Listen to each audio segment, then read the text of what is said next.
Hey guys, tonight we are drifting back, way back, to a time when a vast, rugged, and breathtakingly beautiful corner of the world was little more than a rumor. A whisper on the icy winds blowing across the North Pacific.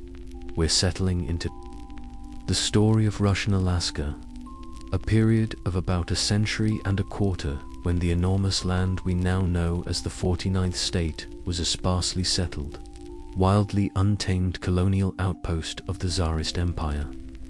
Imagine, if you will, a coastline shrouded in mist, mountains that pierce the clouds, and forests so dense they seem to swallow the light. You're about to step into that world, a place of quiet outposts, dreams of unimaginable wealth from soft, gold otter pelts, and an often harsh, uncharted domesticity. It's a far cry from your heated apartment and readily available Wi-Fi. And let's be honest, you probably wouldn't survive a week there without your GPS and a decent all-weather jacket. Never mind the distinct lack of artisanal coffee shops. So, before you get comfortable, take a moment to like the video and subscribe, but only if you genuinely enjoy what I do here. And as always, I'd love to see where and when you're tuning in from tonight.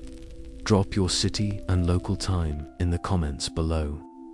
It's always a quiet thrill to see how far these stories travel down. Now dim the lights, maybe turn on a fan for that soft background hum, and let's ease into tonight's journey together.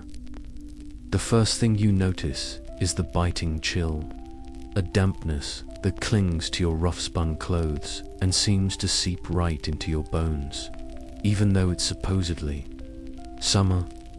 For weeks, maybe months, your world has been the cramped, heaving deck of a shittick or a slightly more robust packet boat, a vessel that feels altogether too small and fragile for the immensity of the ocean it has just crossed. The journey from Okhotsk, or perhaps Petropavlovsk, in Kamchatka, has been a blur of grey waves. The creak of timbers, the reek of unwashed bodies, stale bilge water, and the ever-present fear of foundering in a sudden squall. Your diet, likely some form of hardtack, that could double as a building material, dried fish, and occasionally, if the hunters were lucky, some tough seabird. You try not to think too much about the water quality, but now, through a lifting curtain of silver mist, land asserts itself. Not the gently rolling hills or familiar plains of home, but a dramatic, almost violent landscape. Dark, coniferous forests, impossibly green and dense, march right down to the water's edge, their trees like silent, watching sentinels. Above them, jagged peaks, some still streaked with snow, disappear into the low-slung clouds. There are no welcoming harbors, no friendly plumes of smoke from chimneys, just an unbroken primeval wilderness that seems to absorb sound, making the cries of unfamiliar gulls and the slap of waves against the hull seem unnervingly loud. This is Alaska, or Alyeska, the Great Land, as some of the indigenous people you've only heard tales about supposedly call it. To you, it's the edge of the world, the very frontier of the Russian Empire's ambitious eastward reach. Why are you here? Perhaps you're fleeing debts back in Irkutsk, or maybe a life of stifling term. Maybe you're a younger son with no inheritance to speak of, or simply possessed by that restless spirit, the volia, that yearning for freedom and open spaces, however dangerous they might be. Or, most likely, it's the stories, the intoxicating whispers of fortunes to be made from the pelts of the sea otter. You've heard that a single prime pelt, glossy and dense, can fetch more, in trade with the Chinese at Kiakta, than a man might earn in years of honest, back-breaking labor. This is the famous soft gold, the driving force behind Russia's Pacific expansion. A trade so lucrative that it fueled Vitus Bering's government-sponsored expeditions in the 1720s and 40s. Voyages that officially put this land on the maps. Though, to be fair, those maps are still a bit optimistic. The one your captain occasionally consults, a hand-copied affair full of smudges and alarming blank spaces. Might as well have here be dragons, or possibly just more trees, scrawled across half of it. Trusting your life to such cartography feels like its own special kind of gamble. The air itself smells different here, a potent cocktail of salt water, damp earth, pine resin, and something else, something wild and untamed. As your small vessel finds a precarious anchorage in a sheltered cove, the silence of the land feels immense. Historians still argue whether the very earliest unrecorded landfalls by Russian adventurers, perhaps shipwrecked sailors or particularly bold Siberian traders, occurred decades before Bering's official voyages, small human dramas lost to the mists of time. What is certain is that since Bering's men returned with those first astonishingly valuable furs, the trickle of promyshlenniki, those rugged, often ruthless Siberian frontiersmen and fur hunters, has been steadily growing. You were part of that wave, a tiny speck of humanity clinging to the edge of an enormous, indifferent continent. You might be part of an Artel, a cooperative band of hunters who have pooled their meager resources to charter this vessel, driven by the shared dream of returning wealthy men. Or perhaps you're a simple laborer, indentured to a merchant who has outfitted the expedition. Regardless of your status, the immediate future looks remarkably similar for everyone. Incredibly hard work, constant danger, and the pervasive uncertainty of life in a land that is utterly alien. As you prepare to go ashore, perhaps in a clumsy, shallow draft boat, the water chillingly cold as it slops over the gunwales, you clutch your few belongings: a rusty musket, a sturdy knife, a tinderbox, perhaps a small icon sewn into the lining of your coat. These are the tools you hope will keep you alive, the small comforts you've brought to face the uncharted domesticity of this raw, new world. The dreams of otter-pelts are vivid, almost tangible, but as your boots sink into the wet, unfamiliar soil of an Alaskan beach, the sheer, daunting reality of this frozen dream begins to set in. The quiet outposts are yet to be built, the real struggles just beginning. The beach, where you first landed, that small dent in the vast, intimidating coastline, is no place to linger. It offers little shelter, and more importantly, it offers none of the glittering prizes that pulled you across the unforgiving ocean. That prize, the creature that embodies your frozen dreams of fortune, is the sea otter, Hydra lutris. You've perhaps only seen sketches or a roughly cured pelt before, but now the quest for it becomes the central rhythm of your existence. And what a magnificent creature it is, sleek and playful in the water, with wide, intelligent eyes. Its fur is the densest of any animal on Earth, a luxurious, almost unbelievably soft blanket of up to 1 million hairs per square inch.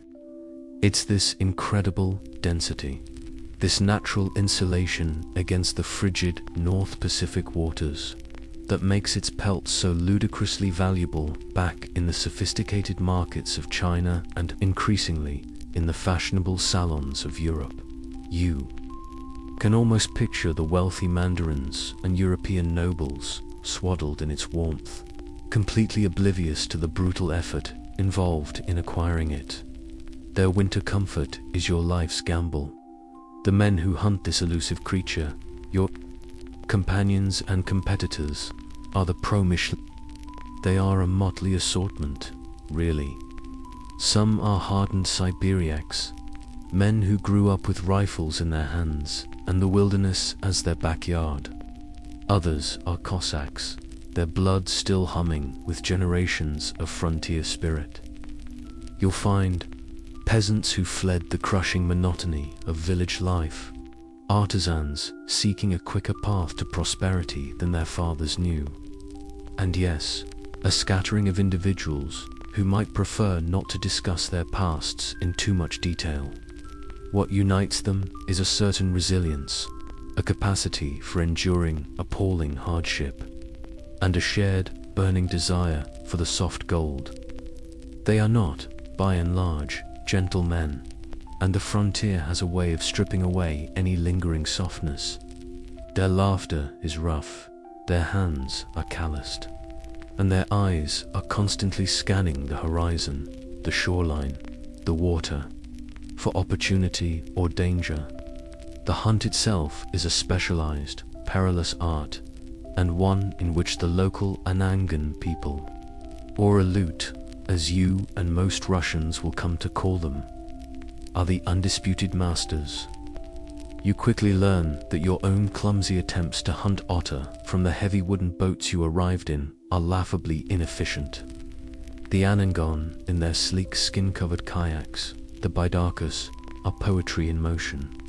These light, agile vessels, sometimes built for 1, 2, or even 3 paddlers, can glide almost silently through the kelp beds where the otters feed and rest. So, the pattern is established. Russian promyshlenniki, often through a mixture of trade, inducement, and outright coercion, enlist flotillas of Anangan hunters. Imagine flotillas of dozens, sometimes hundreds, of barracks, spreading out across a choppy grey sea. The hunters armed with specialized spears or darts, their eyes trained for the telltale ripple of an otter surfacing for air. Historians still argue about the precise nature of the early relationship between promyshlenniki groups and various Anangan communities, whether it was primarily coercive from the outset, or if instances of more equitable partnership, however rare, also occurred. The reality you witness is likely a complex and often grim spectrum. These hunts are not leisurely coastal jaunts. They are epic expeditions, often lasting for weeks or even months. Island hopping along the seemingly endless chain of the Aleutians, or venturing into the storm-tossed waters of the Gulf of Alaska. You might be out there with them, perhaps in a larger support boat, or even, if you're particularly daring or desperate, crammed into a barracks yourself, feeling every swell and gust of wind. The sea is a constant, formidable adversary. Sudden fogs can descend, disorienting entire fleets. Storms can whip up with terrifying speed, swallowing boats and men whole. And then there's the cold, the relentless, penetrating cold that numbs fingers and saps strength. Forget your modern health and safety briefings. Out here, risk assessment is basically looking at the sky and deciding if you'll probably make it back when an otter is finally taken. After a long, tense chase, the work is far from over. The creature must be skinned with great care, a delicate operation to avoid any nicks or tears that would diminish the pelt's value. The skins are then stretched on frames to dry, often in smoky, makeshift shelters on some remote, windswept beach, keeping the pelts clean, dry, and free from parasites. During this initial curing process is a constant battle. You might hear some of the older promyshlenniki muttering specific prayers or observing little rituals before a particularly important hunt. Perhaps a leftover pagan superstition from the deep forests of Siberia, because in a world this unpredictable, you take any help you can get. One quirky tidbit you might observe is the careful way even the smallest scraps of fur are saved by some.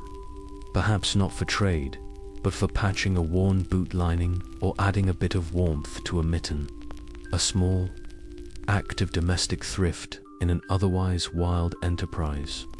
And the lure of that gold, it's potent.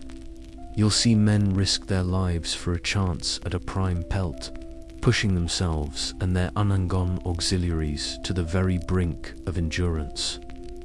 Yet, for many of the ordinary promyshlenniki, the vast wealth these furs represent will remain an illusion.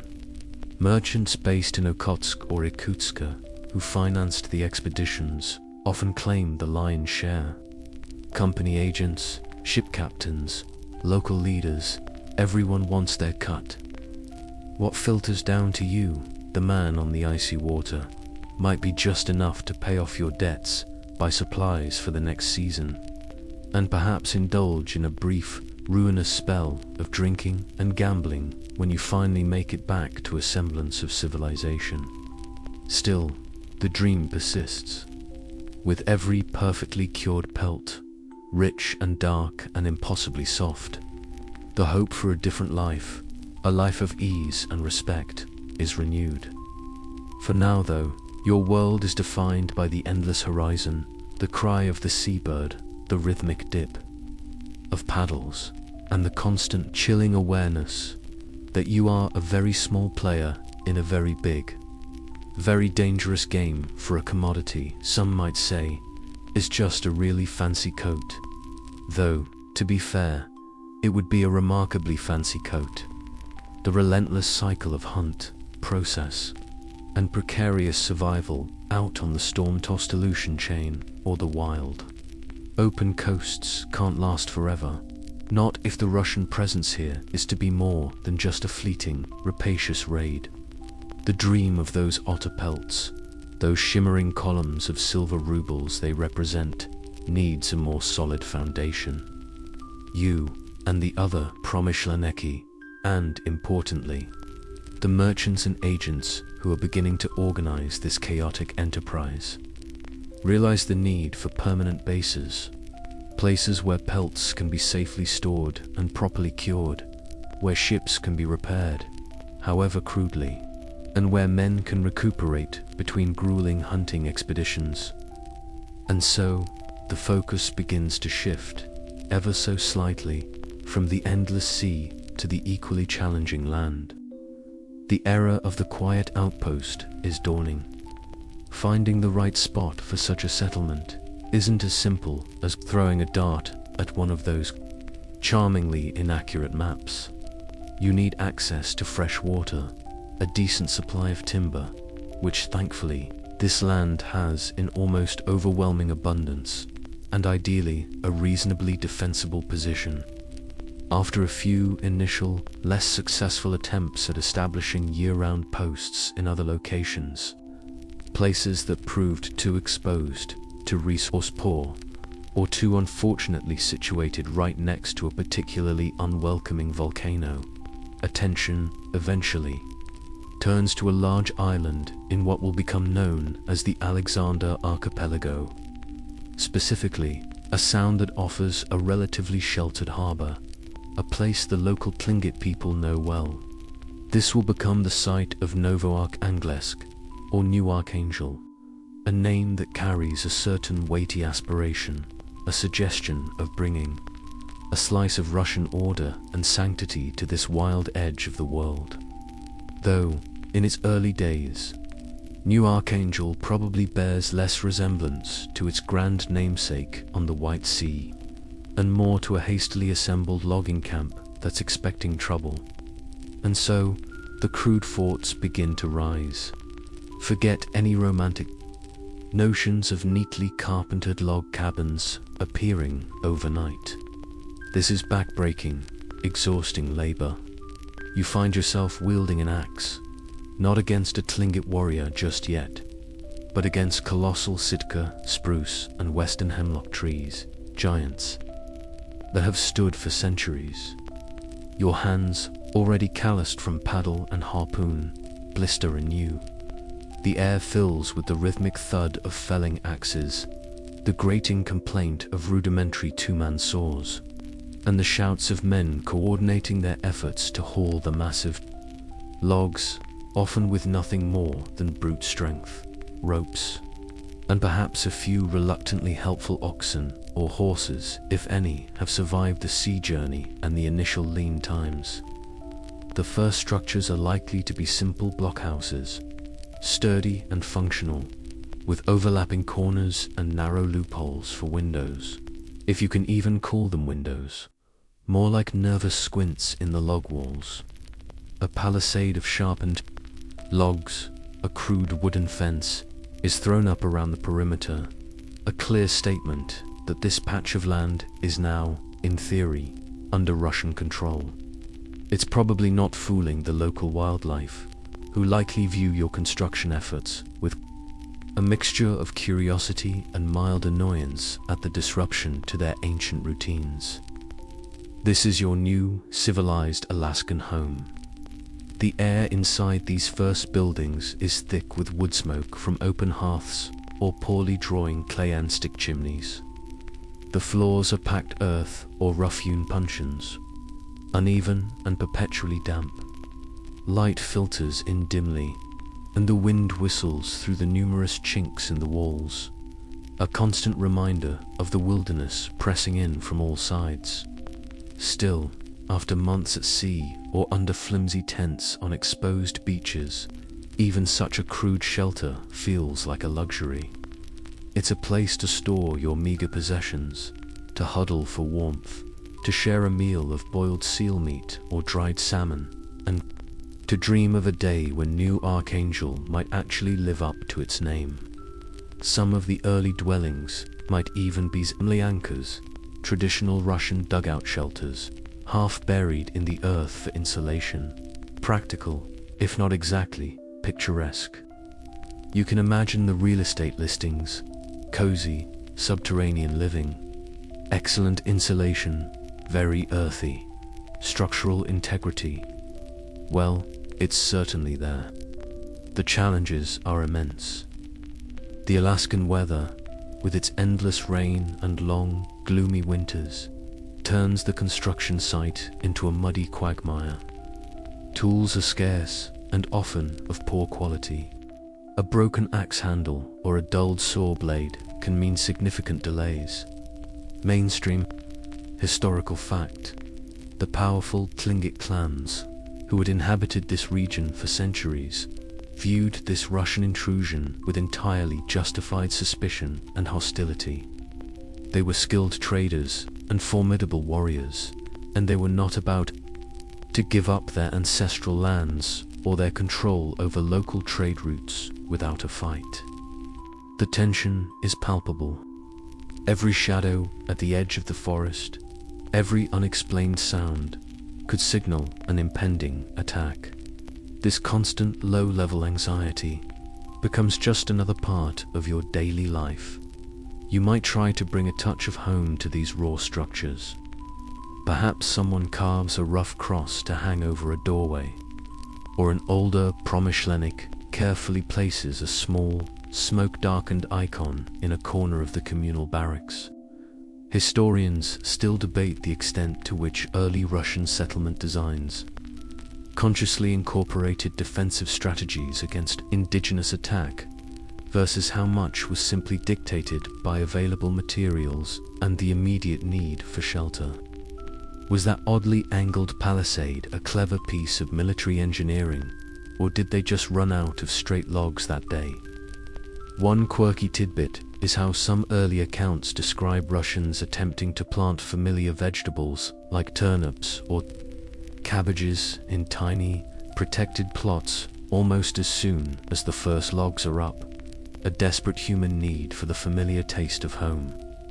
Even if the Alaskan soil and slugs have other ideas, as the days wear on, the small clearing you've hacked from the forest slowly expands. The sounds of construction become a familiar backdrop to your life. The rhythmic clang of a blacksmith's hammer, if you're lucky enough to have one. The shouts of men, the screech of unwilling timber. Novoarchangels is still a very long way from being the Paris of the Pacific, as some overly enthusiastic visitors would later, and rather generously, call Sitka right now. It's a handful of drafty log buildings, a muddy stockade, and a group of weary, homesick men clinging to a toehold on an enormous, wild continent, all in pursuit of those elusive, glittering otter pelts. But it's a start. It's a place to call, however tentatively, your Alaskan home. So, you've helped hack a semblance of a settlement out of the Alaskan wilderness. Novo-Archangelsk, in its raw infancy, now exists as more than just a hopeful name on a planning document. But what is life actually like inside these freshly cut log walls, especially when you're not actively felling trees or scanning the perimeter for Tlingit war parties? For you, as one of the many promyshlenniki, life revolves around the artel, a kind of cooperative brotherhood that forms the basic social and economic unit of your existence here. This was a traditional Russian way of organizing labor, long before anyone thought of applying it to the far-flung Alaskan frontier.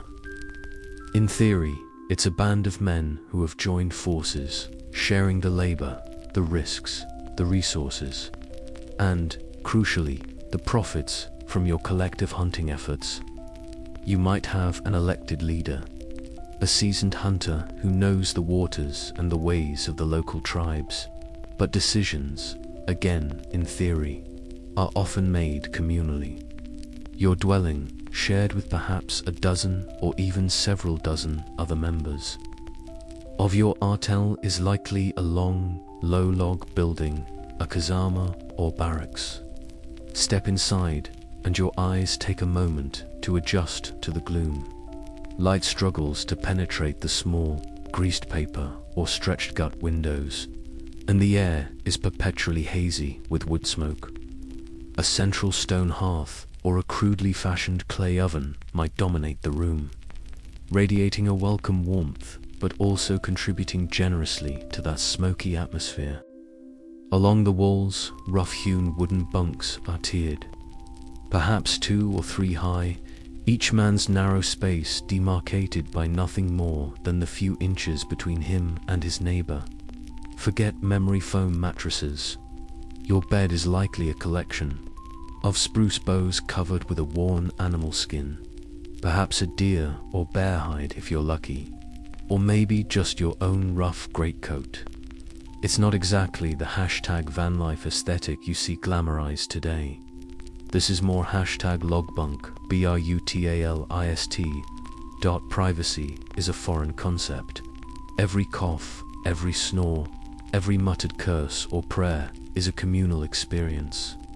Your meager, worldly possessions, a spare shirt, a sharpening stone, a wooden spoon, perhaps a small, treasured trinket from home, are stowed in a small wooden chest beneath your bunk or wrapped in a bundle.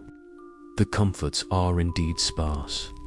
The pervasive scent is a rich tapestry of damp wool, unwashed male bodies, stale tobacco smoke if anyone has any, the lingering aroma of whatever was last cooked, and the ever-present, slightly oily smell of curing furs, which might be stored in a corner or a separate but nearby shed.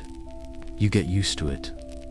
You have too, when the fierce Alaskan weather keeps you confined indoors, or during the lulls between the hunting seasons or major construction efforts. Time can stretch out, long and monotonous. Your daily routine might involve the careful maintenance of your tools and weapons. You'll spend hours cleaning your musket, ensuring the flintlock mechanism is in good order, sharpening your hunting knife until it has a razor edge, or mending tears in your worn leather boots or sealskin clothing. Food preparation is a communal chore. Hauling water, chopping firewood, tending the cookpot, and what culinary delights grace your wooden bowl. Prepare your palate for an unvarying parade of fish. Salmon when it's running, halibut, cod, often boiled into a bland stew or simply roasted over the fire. Seal meat is a common staple, oily and strong tasting. You might get seabird eggs in season, or perhaps some rank tasting cormorant if hunger gnaws sharply enough. If your artel has been particularly successful or has a good relationship with the supply ships, there might be small rations of rye flour for making dense, unleavened bread, or even the ultimate luxury, tea, heavily sweetened if sugar is available. You quickly learn that gourmet is not a word that applies to your current dietary situation. Entertainment is whatever you can improvise. Card games are popular, played with greasy, well-thumbed decks for small stakes, perhaps a plug of tobacco, or a few coax, if anyone has any. Dice games too. Storytelling is a vital pastime, with men recounting tales of past hunts, encounters with bears or wolves, memories of villages and women left far behind in Russia, or exaggerated boasts of future glories. Sometimes, a man might produce a battered harmonica or a simple wooden flute, and a few rough voices will join in a melancholic folk song, the melodies echoing strangely in the vast, silent land outside. It's not exactly a night at the Bolshoi and Netflix, you'll be shocked to hear. Hadn't quite made it to Novoarkhangelsky's early access program. Within the artel, social dynamics are a delicate balance. There's a rough camaraderie born of shared hardship and mutual dependence. You rely on these men for your survival, and they rely on you. But in such close, unyielding proximity, friction is inevitable. Disputes can flare up over a perceived unfair division of labor, a gambling debt, or simply the grating annoyance of someone's personal habits. Historians continue to debate the actual fairness and democratic nature of artel profit sharing in Russian America, particularly how much control individual promyshlenniki truly had over the sale of their furs and the accounting of their earnings. Once the powerful merchants, and later the Russian-American company officials, tightened their grip on the trade, you might find that your share shrinks considerably after various deductions for supplies, transport, and administrative fees you never quite understand. One quirky tidbit from this era is how some promyshlenniki, despite the harshness of their lives, developed intricate skills in their downtime. You might see a grizzled hunter patiently carving elaborate scenes onto a walrus tusk or a piece of driftwood, or another meticulously crafting tiny, perfect replicas of ships from scraps of wood and sinew. It's a human need for creation, for beauty, asserting itself even in the most unpromising of environments. Or perhaps you'll witness the concoction of bragga, a potent, home-brewed alcoholic beverage made from fermented berries, flour, and whatever else could be scrounged a temporary, if head-splitting, escape from the daily grind. These small domestic acts, these attempts to impose order and find solace, are the heart of your uncharted life within these rough log walls. This is your world, smoky, crowded, repetitive, and yet a strangely compelling chapter in your life's unexpected story. Life inside the smoky, communal barracks of your artel, with its rough comforts and equally rough camaraderie, has a certain predictable rhythm.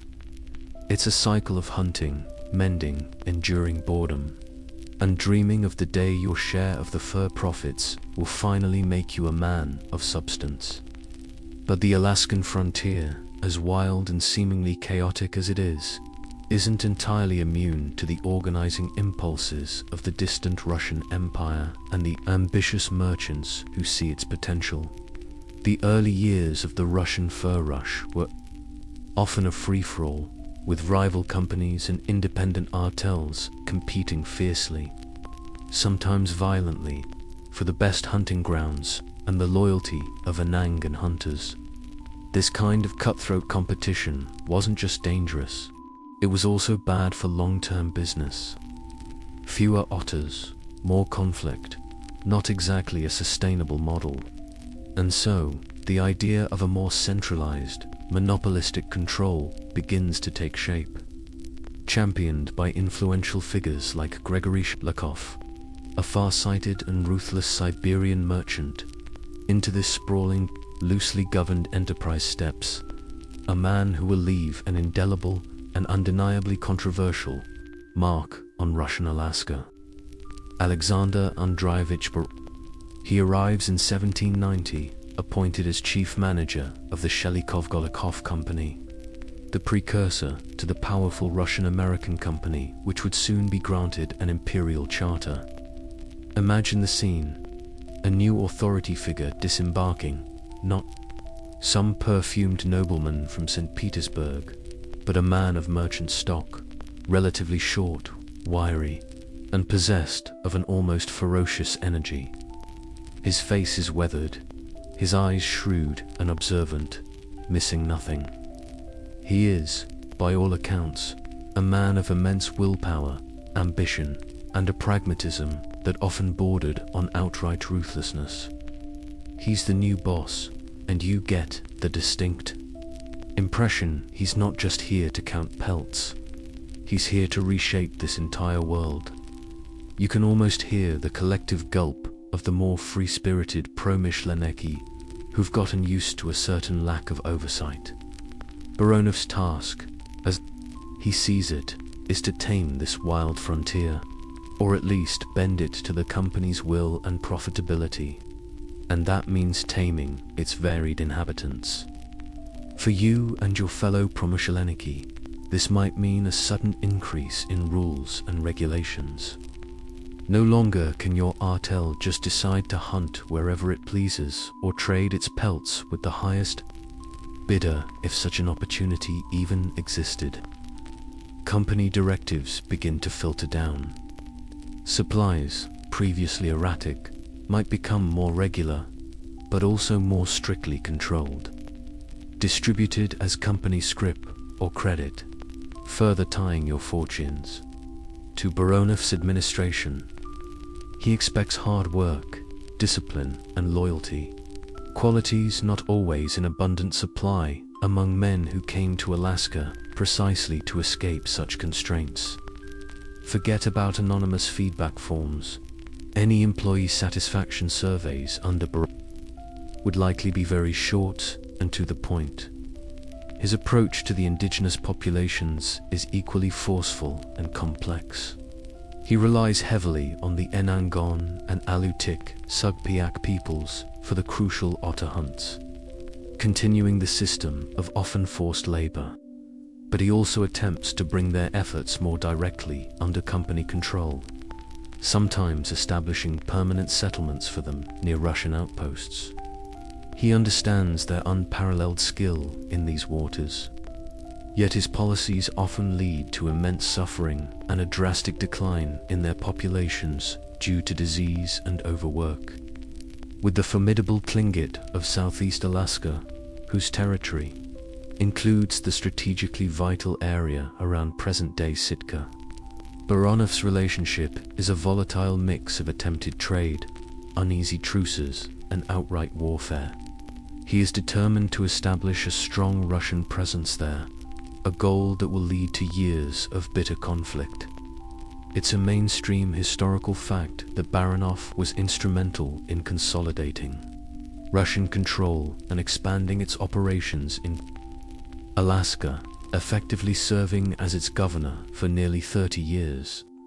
From 1790 to 1818, his tenure shaped the very map of Russian America.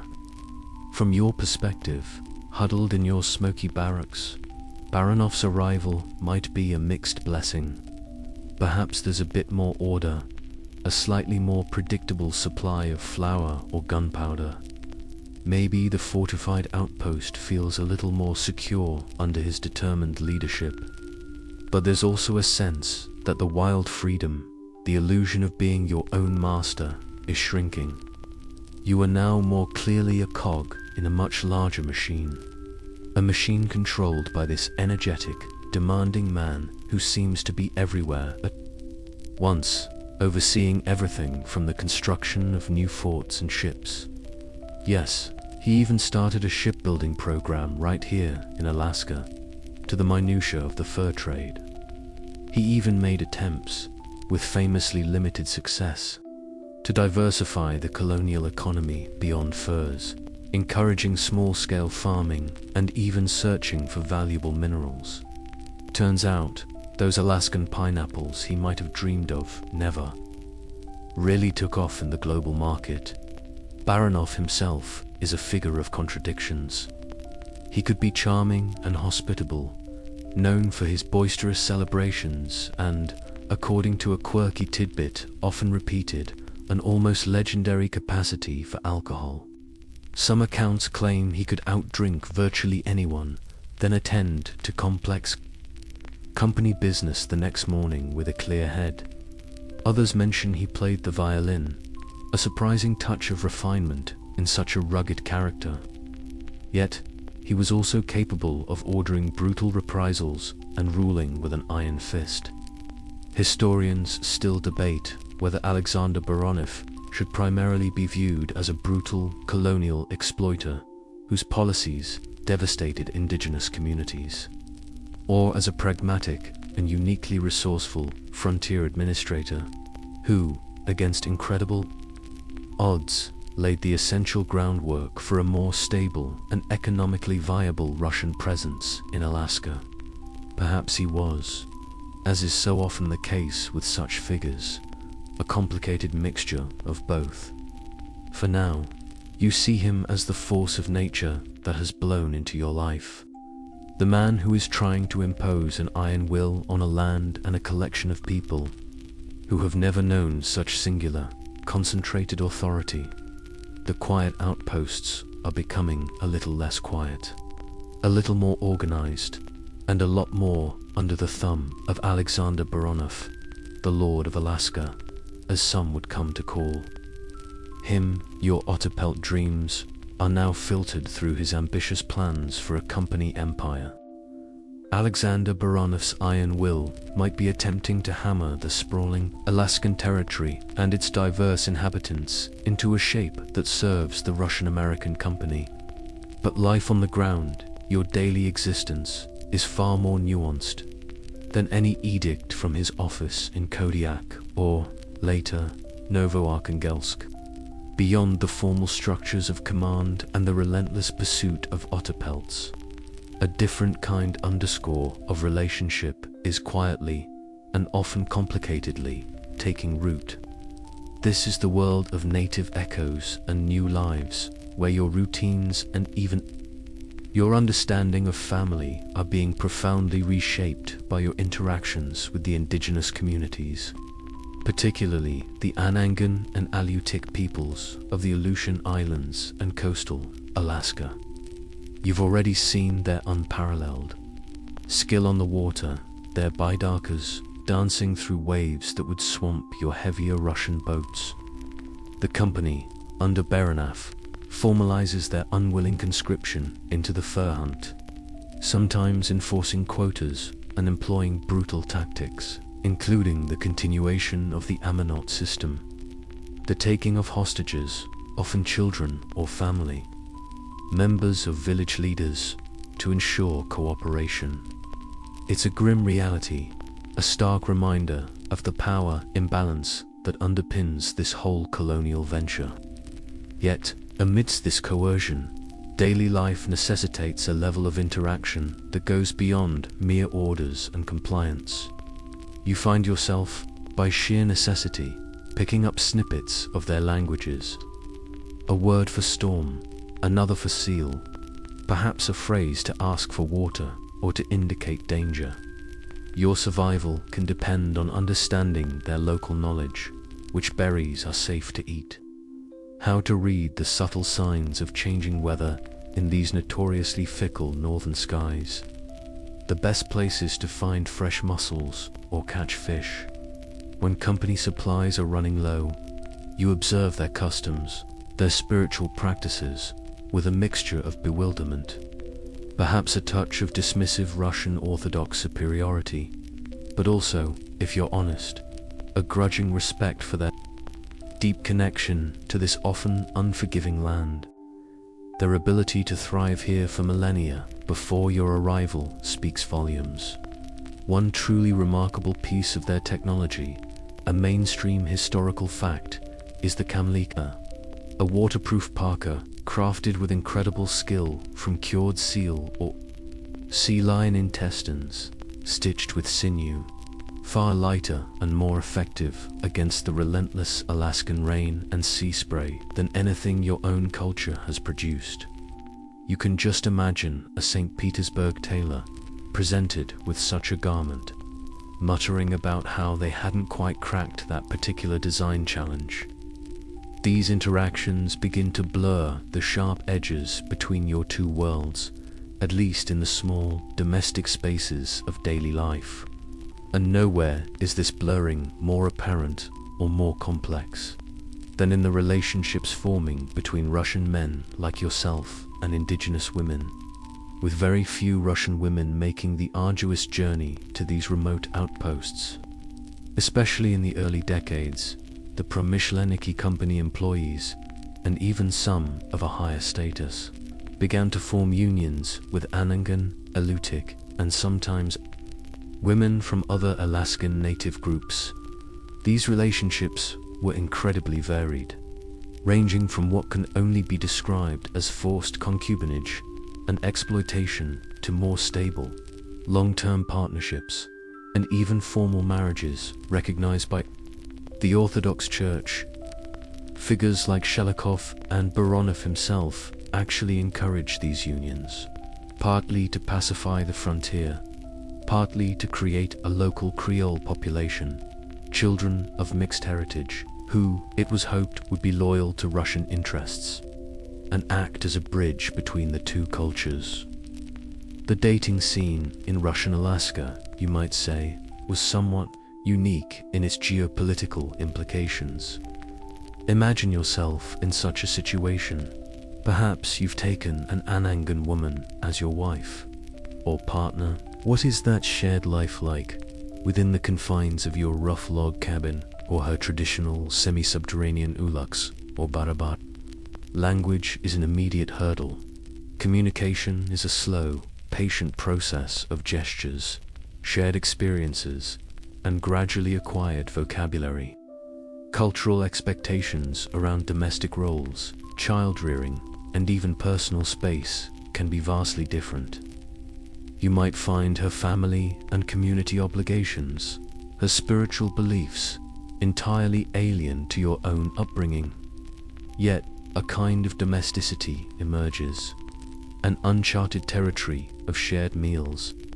Perhaps her knowledge of local plants adds variety to your monotonous diet of mending clothes, of raising children who will inherit two very different worlds.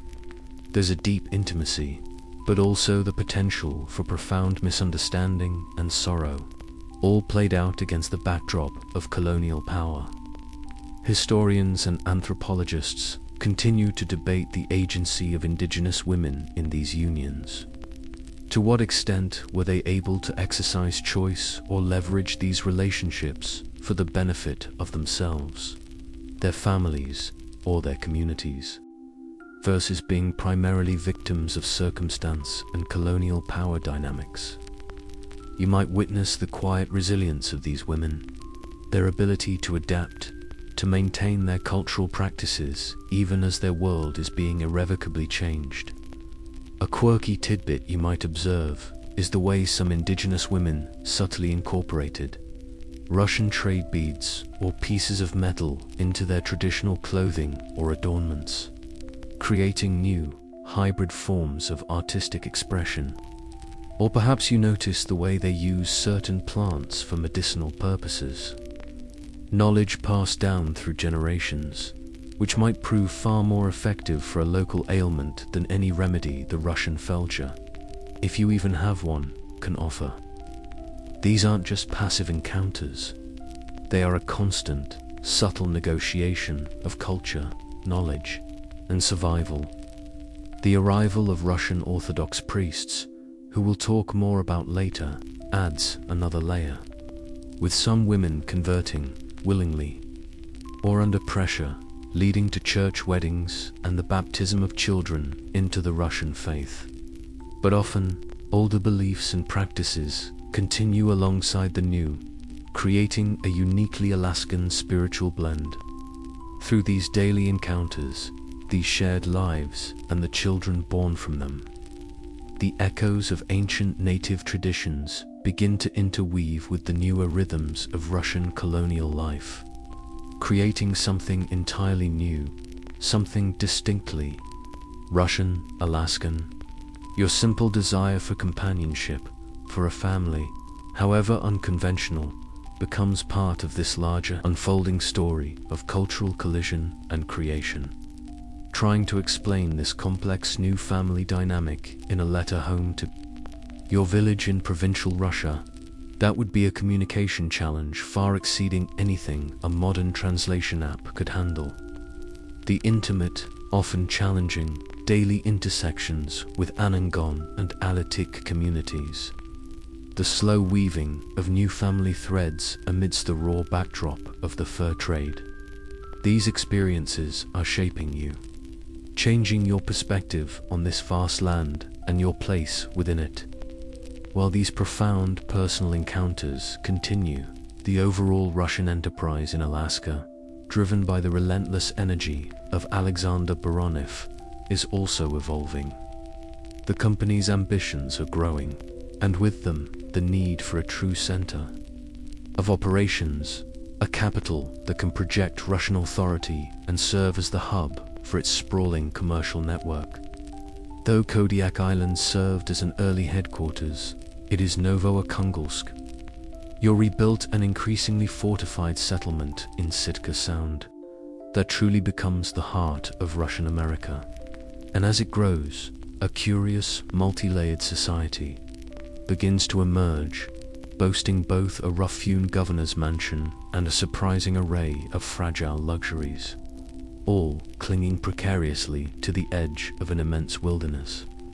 After the initial Russian settlement at Sitka was destroyed by the Tlingit in 1802, Baronov, in a decisive and bloody campaign in 1804, retook the area and began constructing a new, more formidable fort and settlement on a strategic hill overlooking the Sound.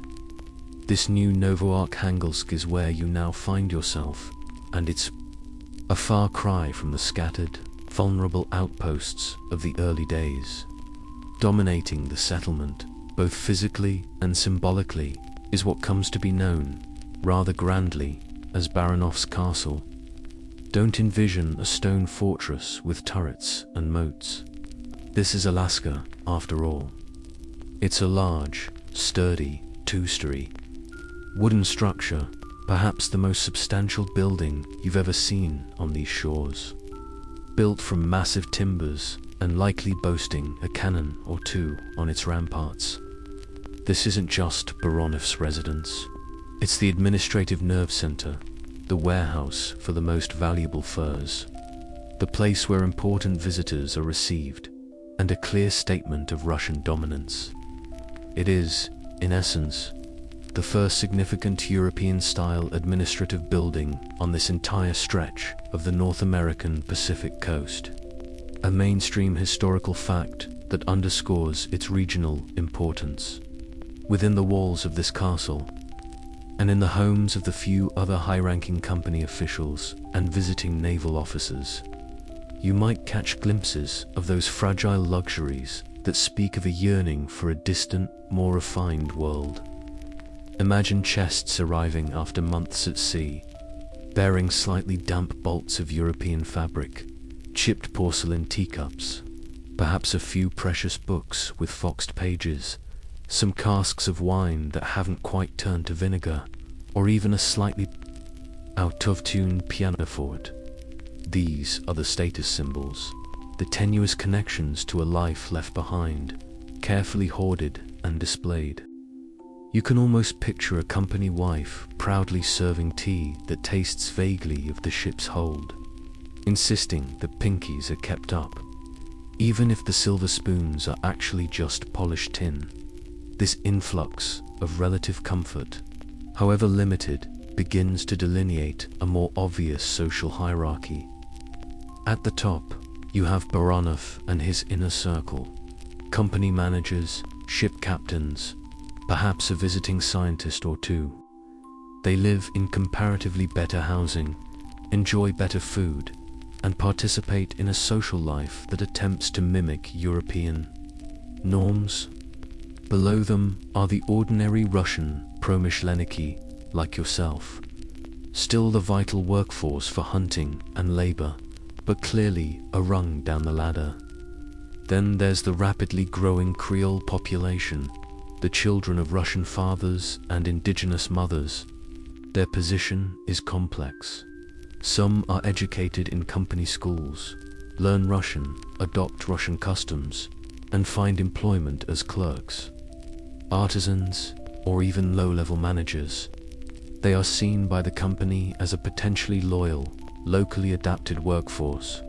Others, however, face discrimination and occupy a more ambiguous space between two worlds. And at the bottom of this colonial hierarchy are the Angon, Alutiiq, and other indigenous workers, often living in separate, poorer areas of the settlement, performing essential but grueling labor for meager compensation, their lives still largely dictated by the demands of the company. Daily life in Novoarkhangelsk, while still undeniably rugged, takes on more of the characteristics of a small, bustling port town. You'll see wooden boardwalks attempting to cover the perennially muddy streets.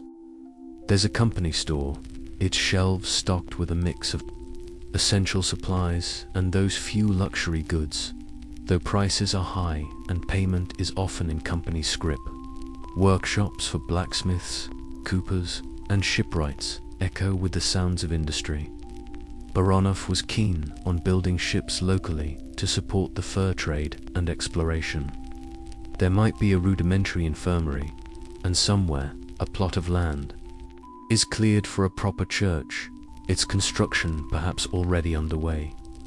The air is a mix of sea salt, wood smoke from countless chimneys, the metallic temps from the smithy, and perhaps, if the wind is right, the not unpleasant smell of baking bread from the castle's kitchens. Some visitors would later, with a considerable dose of romantic exaggeration, call Sitka the Paris of the Pacific. Right now, it feels more like a frontier boomtown with more bears than bistros, but the ambition is certainly there. Attempts at civilization are made with earnest, if sometimes comical, results. Baroneff himself was known for hosting surprisingly elaborate dinners for visiting dignitaries or the captains of foreign trading vessels, American Boston men, or British ships increasingly sniffing around for trade opportunities. One quirky tidbit often recounted is how these dinners could feature multiple courses, imported wines, and lively conversation. A pocket of European sociability maintained with fierce determination in the heart of the Alaskan wilderness, even if the ingredients had traveled halfway around the world and were sometimes creatively substituted. You might see Russian holidays celebrated with as much pomp as can be mustered, perhaps with a volley of cannon fire and an extra ration of kavos. Historians continue to discuss the degree to which Novoarkhangelsk, under Baranov and his successors, genuinely functioned as a multicultural melting pot where different traditions creatively blended, versus a rigidly stratified colonial society where assimilation primarily meant Russification and a strict adherence to the company's imposed hierarchies. For you, this growing settlement means a different kind of domesticity.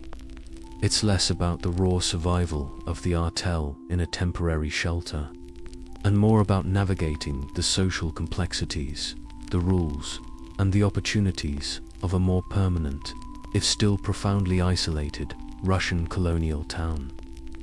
Your quiet outpost is becoming a surprisingly curious little society. Novoarkhangelsk, with its burgeoning, albeit rustic, society and the imposing presence of Baranov's castle, is starting to feel like a real town, a pinprick of Russian imperial ambition on the vast map of the North Pacific.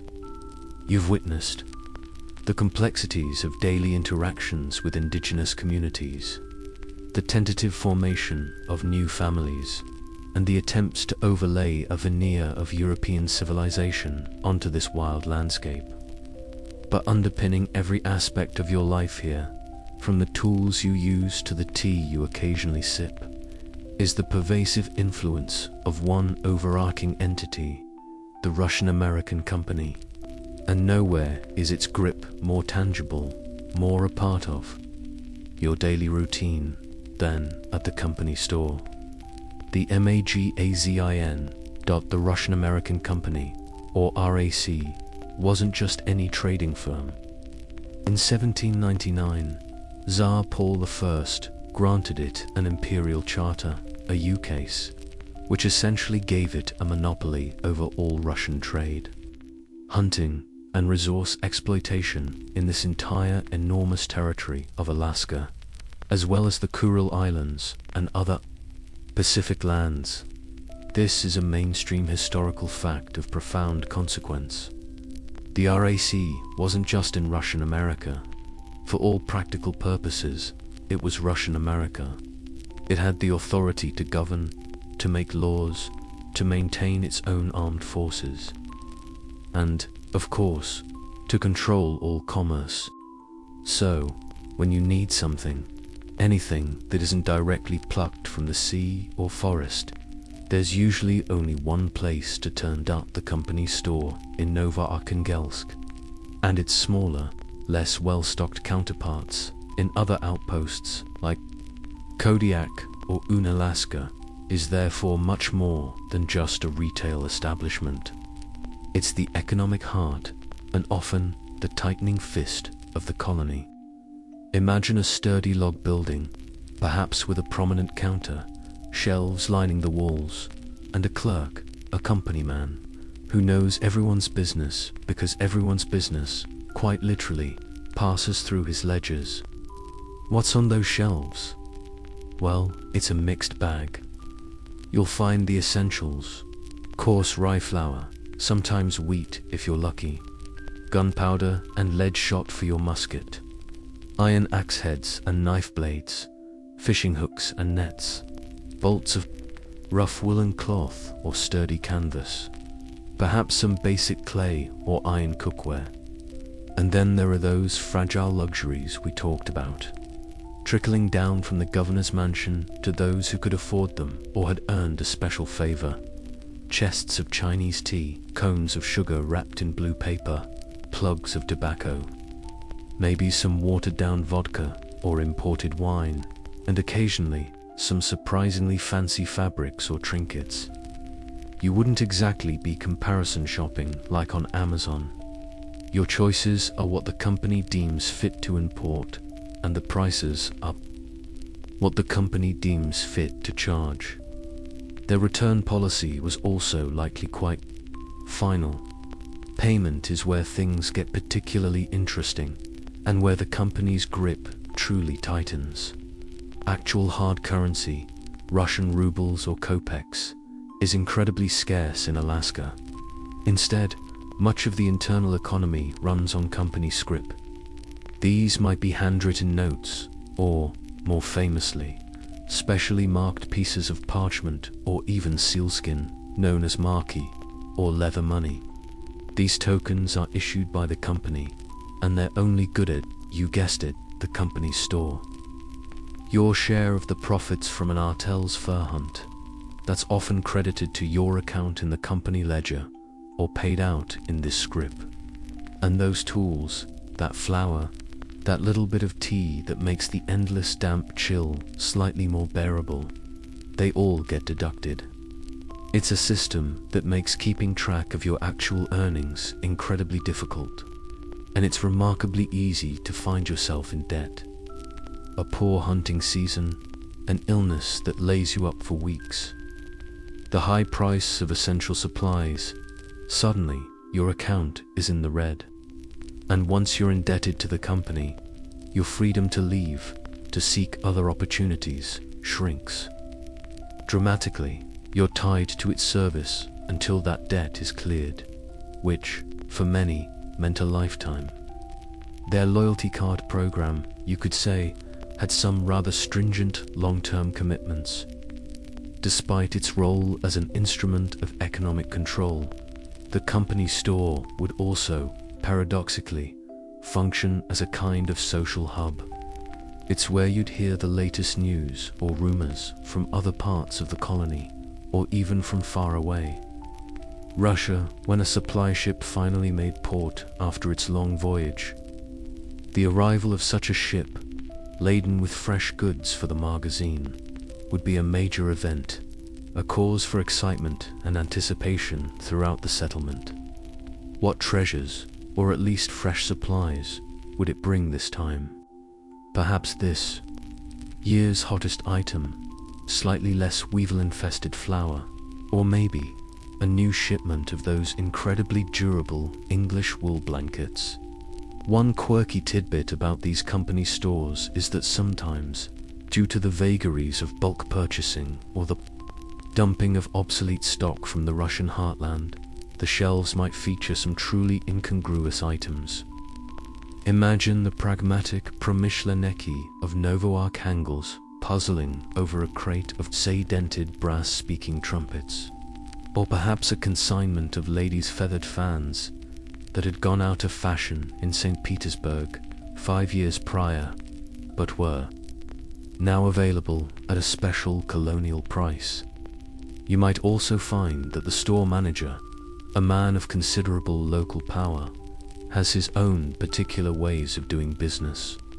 Perhaps certain favored customers get access to the better quality goods, hidden under the counter, while others make do with what's left. Historians and economists continue to analyze the long-term economic impact of the Russian-American company's monopoly and its scrip system on the individual colonists and Creole population, debating whether it was a necessary, if flawed, mechanism for supplying and maintaining an incredibly remote and expensive colonial venture, or an inherently exploitative system designed to maximize company profits by keeping its workforce in a state of perpetual dependence. For you, though the company store is an inescapable reality, it's the source of your necessities, the arbiter of your small comforts, and the silent accountant of your often precarious financial standing. Your dreams of striking it rich with otter pelts are constantly measured against the prices chalked on a slate by the store clerk and the steadily accumulating entries in his ledger. The grip is gentle, almost imperceptible at times, but it's always there, shaping your uncharted domesticity in ways you're only just beginning to fully comprehend. The Russian-American company store, with its shelves of necessities and its even longer ledger of debts, certainly has a firm grip on your economic life in Novo-Arkhangels. You're tied to it for your gunpowder, your flour, that occasional precious brick of tea. But even the most profit-focused company man, including the tireless Alexander Baronov himself, could see the glaring vulnerability and immense expense of relying solely on supply ships that might take many months, if they arrived at all, to cross the vast Pacific from Siberia or make risky voyages up from newly acquired outposts in California like Fort Ross. A disastrous shipwreck, a prolonged war, or even just exceptionally bad ice conditions could leave the colony facing dire shortages. And so, alongside the relentless pursuit of furs and the strategic consolidation of outposts, another, quieter struggle begins. The attempt to coax food from the Alaskan earth itself. These are the gardens against the chill, a testament to human resilience and the persistent, poignant dream of familiar tastes in an unfamiliar land. Let's be clear, Alaska, particularly the coastal regions where most Russian settlements were located, is not exactly prime agricultural real estate. You're not looking at the fertile black earth of the Russian steppe here. The challenges are formidable, enough to make even the most optimistic gardener weep into their seed packet, if they were lucky enough to have a seed packet. The growing season is short, often brutally so. Summer temperatures can be cool and damp, with surprisingly little of the intense sunshine that many crops crave. Unpredictable frosts can sweep in, even in July or August, wiping out weeks of patient labor overnight. And then there's the soil itself. In many areas, it's thin, acidic, rocky, or gives way to vast stretches of muskeg that boggy, waterlogged. Terrain that's great for cranberries and certain specialized mosses, but not so much for your average turnip. You might also contend with Alaskan-sized slugs, which I imagine could probably carry off a small cabbage single-handedly. Not to mention various other insects, birds, and perhaps even the occasional curious bear mistaking your potato patch for a new salad bar. Despite these daunting obstacles, the settlers try, driven by a combination of official encouragement from the company, which saw local agriculture as a path to reduced costs and greater colonial stability, and a deep personal yearning for the foods of home, they set about trying to cultivate small patches of ground. Potatoes and turnips, hardy and relatively tolerant of cool conditions, proved to be among the most successful. Mainstream historical fact: potatoes, having been introduced to Europe from the Americas and then brought by Russians to Alaska, actually adapted reasonably well in some coastal areas, becoming a vital dietary supplement and a source of vitamin C, helping to ward off scurvy, that perennial scourge of long sea voyages and isolated frontier life. You might also see attempts to grow cabbages, radishes, lettuce, perhaps some hardy peas or beans, and even barley, though with far more variable and often disappointing results. Imagine yourself, after a long day of other company labor, perhaps mending fishing nets, chopping firewood for the seemingly insatiable stoves, or standing guard duty, now tending your own small garden plot. It would be cleared with immense effort from the edge of the dense spruce and hemlock forest, the ground laboriously dug over, rocks prized out, perhaps enriched with seaweed or fish guts, because commercial fertilizer deliveries were, shall we say, infrequent. You'd plant your precious seeds, acquired from the company store, or perhaps carefully hoarded from a previous meager harvest, with a mixture of hope and trepidation. Then comes the weeding, the watering, if the endless drizzle hasn't already taken care of that, and the constant vigilance against pests. It's a slow, patient, often frustrating process. You'd dream of biting into a crisp, familiar radish, or the earthy sweetness of a properly boiled potato. A welcome change from the endless cycle of dried fish, seal meat, and maybe some seabird. If you were lucky, after months of that diet, a slightly bitter, undersized turnip could taste like a feast from the Tsar's own table. The indigenous peoples of Alaska, of course, possessed an incredibly sophisticated knowledge of the local wild edible plants, berries, and roots, a knowledge honed over millennia. But the European crops the Russians were trying to cultivate were largely new to this environment. While there might have been some curious observation or even occasional exchange of information, for the most part, this gardening was a Russian and European endeavor, a transplantation of old world agricultural hopes onto new world soil that wasn't always receptive. The company itself established larger company gardens in places like Kodiak and Sitka, aiming to produce enough vegetables to supplement the rations for its employees. Individual efforts, like your own hypothetical patch, would be on a much smaller, more personal scale. One quirky tidbit you might encounter in this quest for homegrown food is the sheer ingenuity, or sometimes desperation, involved in protecting these precious plants. Perhaps you see a neighbor carefully covering his struggling cabbage seedlings each night with a collection of old sealskins or worn-out boots to ward off a late frost. Or maybe there's a legend in the settlement about old Gregory who managed to grow a single, albeit tiny, cucumber one year, and it became the talk of Novo-Arkhangelsk for a month, examined and admired like a rare jewel. The intense pride taken in even the most modest harvest, a few handfuls of undersized potatoes or a handful of scrawny carrots, was immense. These weren't just food, they were symbols of perseverance, small victories in the daily battle against the wilderness and a longing for home. A bumper crop might mean you had enough potatoes for exactly one small, but incredibly satisfying side dish for your Artel agricultural historians continue to debate the overall success and strategic importance of these early Russian gardening efforts in Alaska. Were they a genuine step towards colonial self-sufficiency, a significant contribution to the food supply that reduced reliance on those precarious trans-Pacific shipments?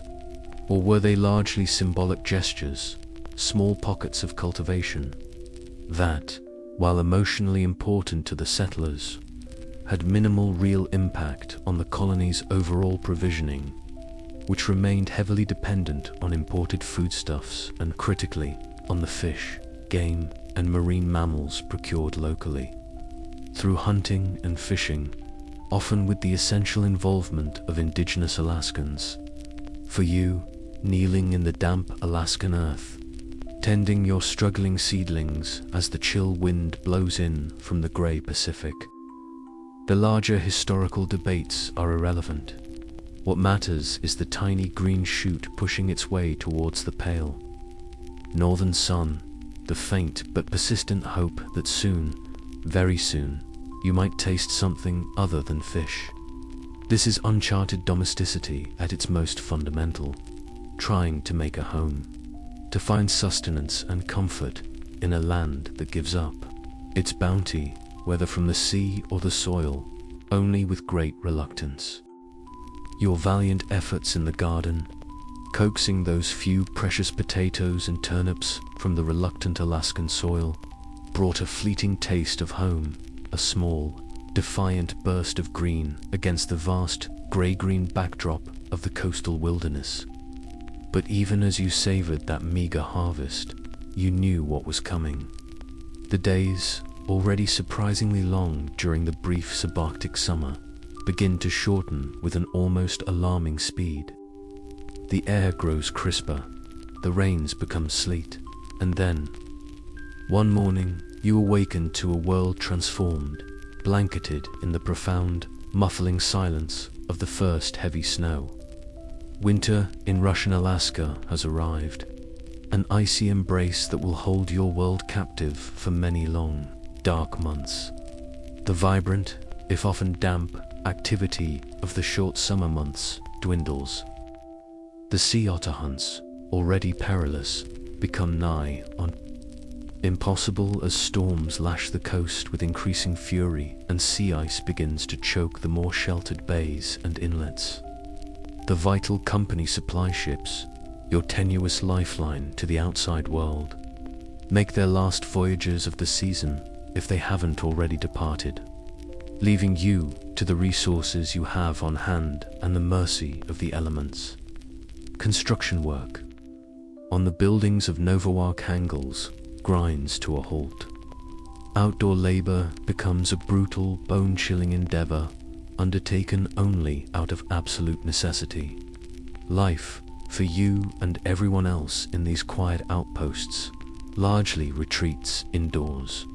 And what an indoor life it is. You're back in the familiar, smoky fog of the communal kazama, or your small, shared log cabin. The central hearth, or stove, once a source of welcome warmth, now becomes the absolute focal point of existence, a hungry deity demanding constant offerings of firewood. The task of cutting, hauling, and splitting enough wood to last through the winter was one of the most critical preparations of late summer and autumn. And woe betide the settlement that miscalculated its needs. Despite the roaring fire, a chill often pervades the corners of the room, and the air quality, let's just say, wouldn't pass any modern occupational health and safety inspections.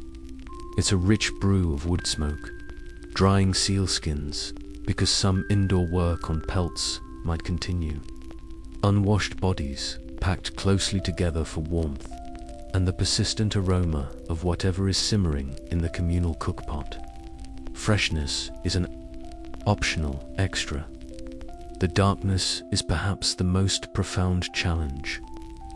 At these northern latitudes, the winter sun is a pale, fleeting visitor, skimming the southern horizon for just a few hours a day, if it bothers to show its face at all through the often overcast skies. For the rest of the long day, and the even longer night, you live in a world lit by the flickering, unsteady glow of slush lamps, shallow stone or clay dishes filled with animal fat, usually seal or whale oil, with a wick of twisted moss or cloth. They give off a dim, smoky light and a distinctly pungent odor. If you're fortunate, there might be a few precious tallow candles, hoarded for special occasions or used by company officials, but for most, these greasy, sputtering lamps are the primary defense against the oppressive gloom. Reading, if you have a book and can actually read, is a strain. Detailed work is a challenge. The hours can stretch into an eternity of twilight. Your diet, too, takes on a distinctly wintry monotony. The fresh fish of summer are a distant memory.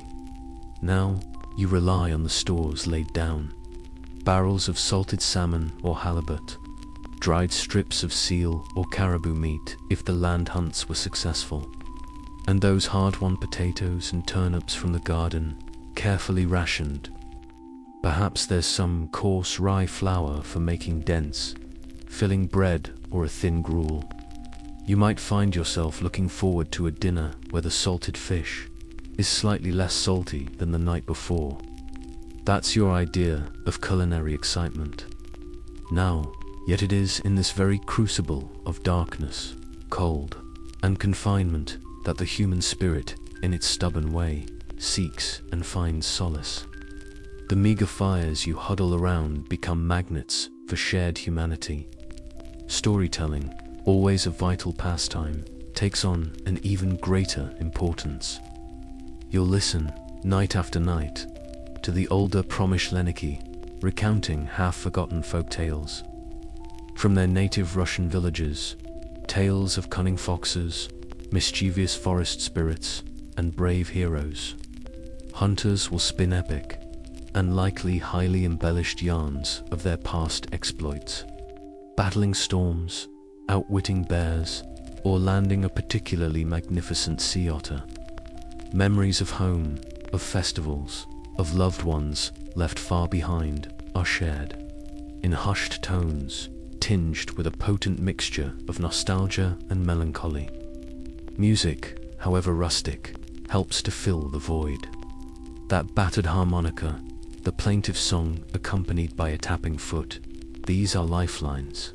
Card games and dice, played by the flickering lamplight, help while away the endless hours and provide a small spark of competition and distraction. And there's always work to be done, even indoors, mending torn clothing or fishing nets, carving new tool handles or wooden spoons, preparing and softening skins for making boots or parkas. The Russian Orthodox Church, whose presence is growing in the colonies, also provides a crucial framework for the winter months. Mainstream historical fact: religious festivals like Christmas, Rosh Hashanah, Epiphany, Kreshni, and Maslenitsa Butter Week before Lent would be observed with special services. feasting if supplies allowed, and communal gatherings, offering bright spots of ritual and celebration in the otherwise monotonous calendar. A quirky tidbit from this period is the adoption and adaptation of snowshoes. While not a traditional Russian item, the promyshlenniki quickly recognized their utility from observing indigenous Alaskans, and crafting or acquiring snowshoes became essential for any winter travel, whether for checking trap lines for land, furs like fox or marten, or for hunting caribou or moose if the opportunity arose. Imagine the first clumsy attempts of a burly Siberian trying to navigate deep snow on these unfamiliar contraptions, much to the amusement of any watching Unangdon children. Of course, the psychological toll of these long, dark winters could be severe. What we might now recognize as seasonal affective disorder or cabin fever would have been a common affliction. Tempers could fray, old resentments could surface, and the close, unyielding proximity to the same faces day after day could become almost unbearable. Historians and psychologists who study frontier societies often debate the primary coping mechanisms that allowed individuals to endure such extreme isolation and sensory deprivation during these challenging Alaskan winters. Was it the strength of those communal bonds forged around the fire, the solace of religious faith and ritual, sheer individual resilience and stubbornness, or perhaps just the dulling effect of an unvarying routine and a kind of resigned acceptance? For you, it's likely a combination of all these things.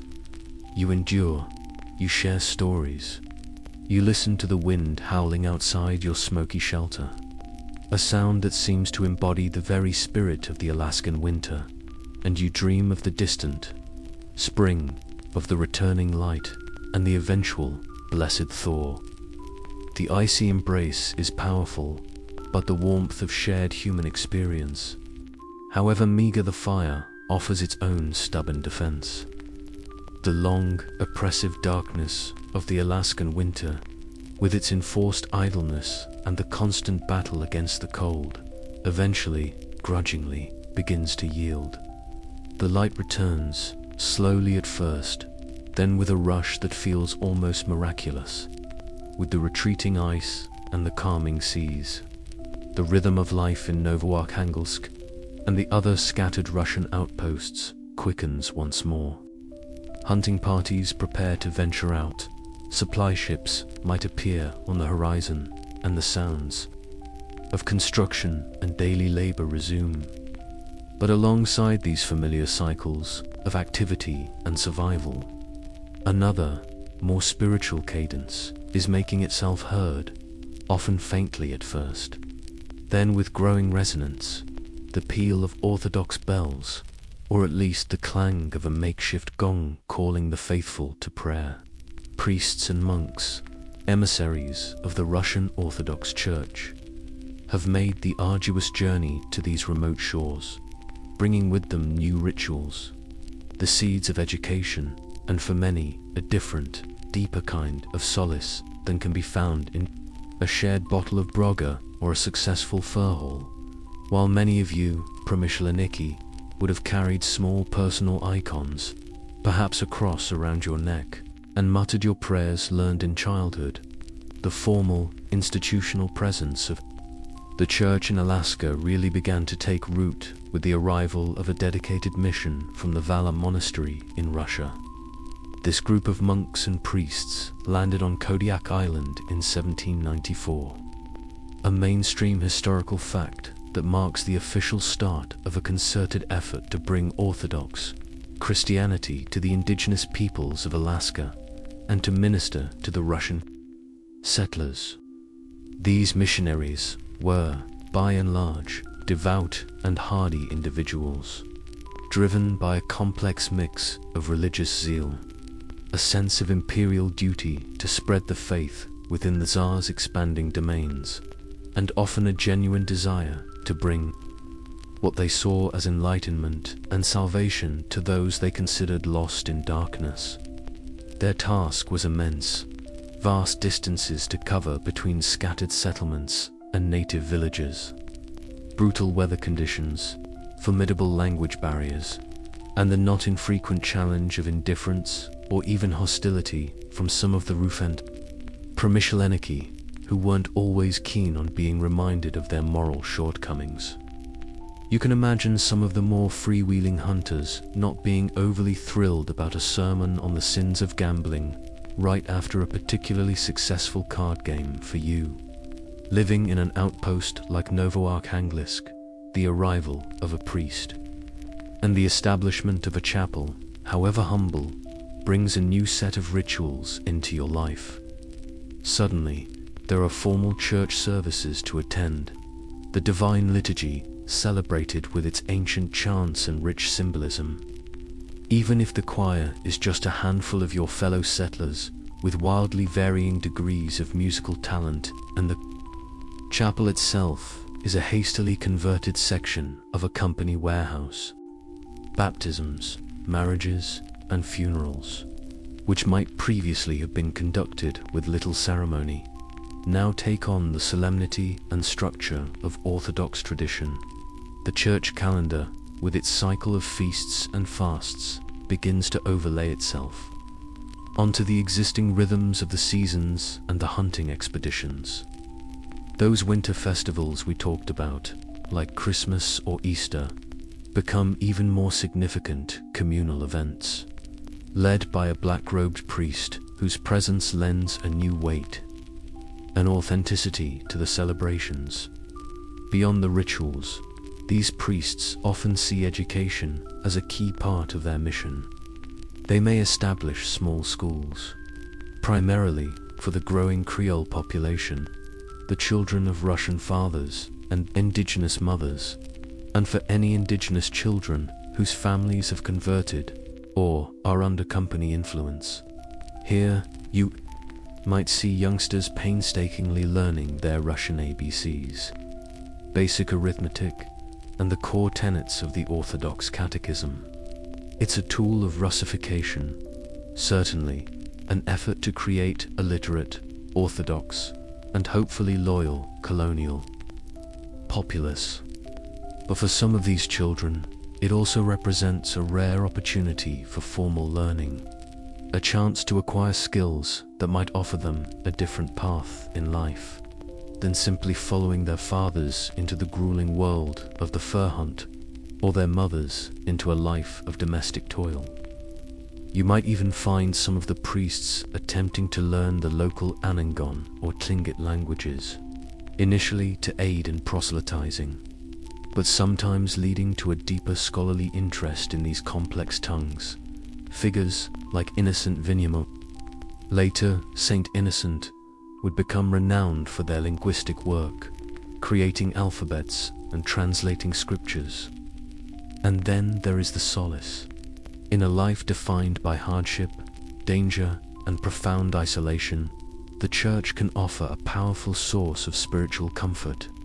For those of you who are devout, the presence of a priest, the opportunity for confession, the familiar rituals and prayers provide an anchor in a turbulent world, a connection to the traditions and faith of your homeland.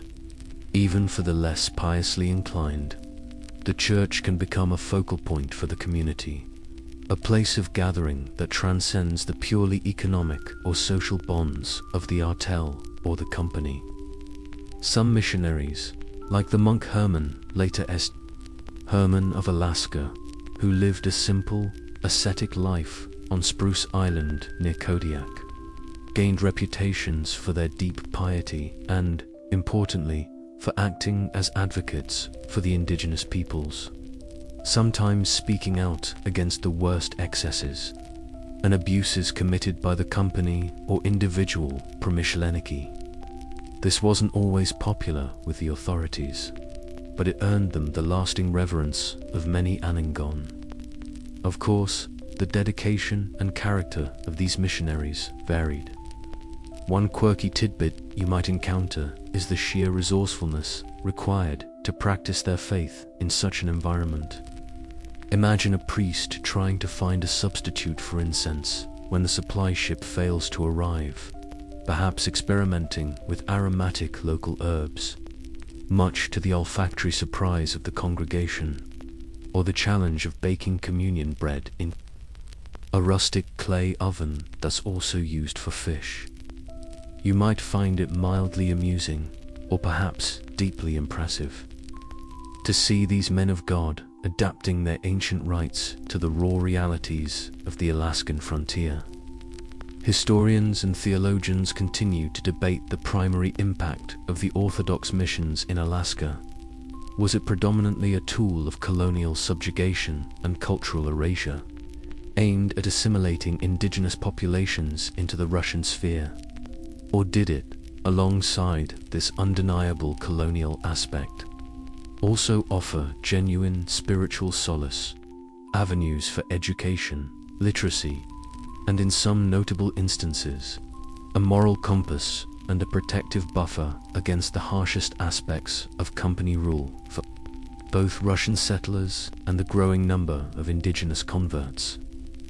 For you, the sound of those bells, or that makeshift gong, echoing through the misty air of Novoarkhanghelsk, is another layer in the complex, evolving domesticity of this strange new world.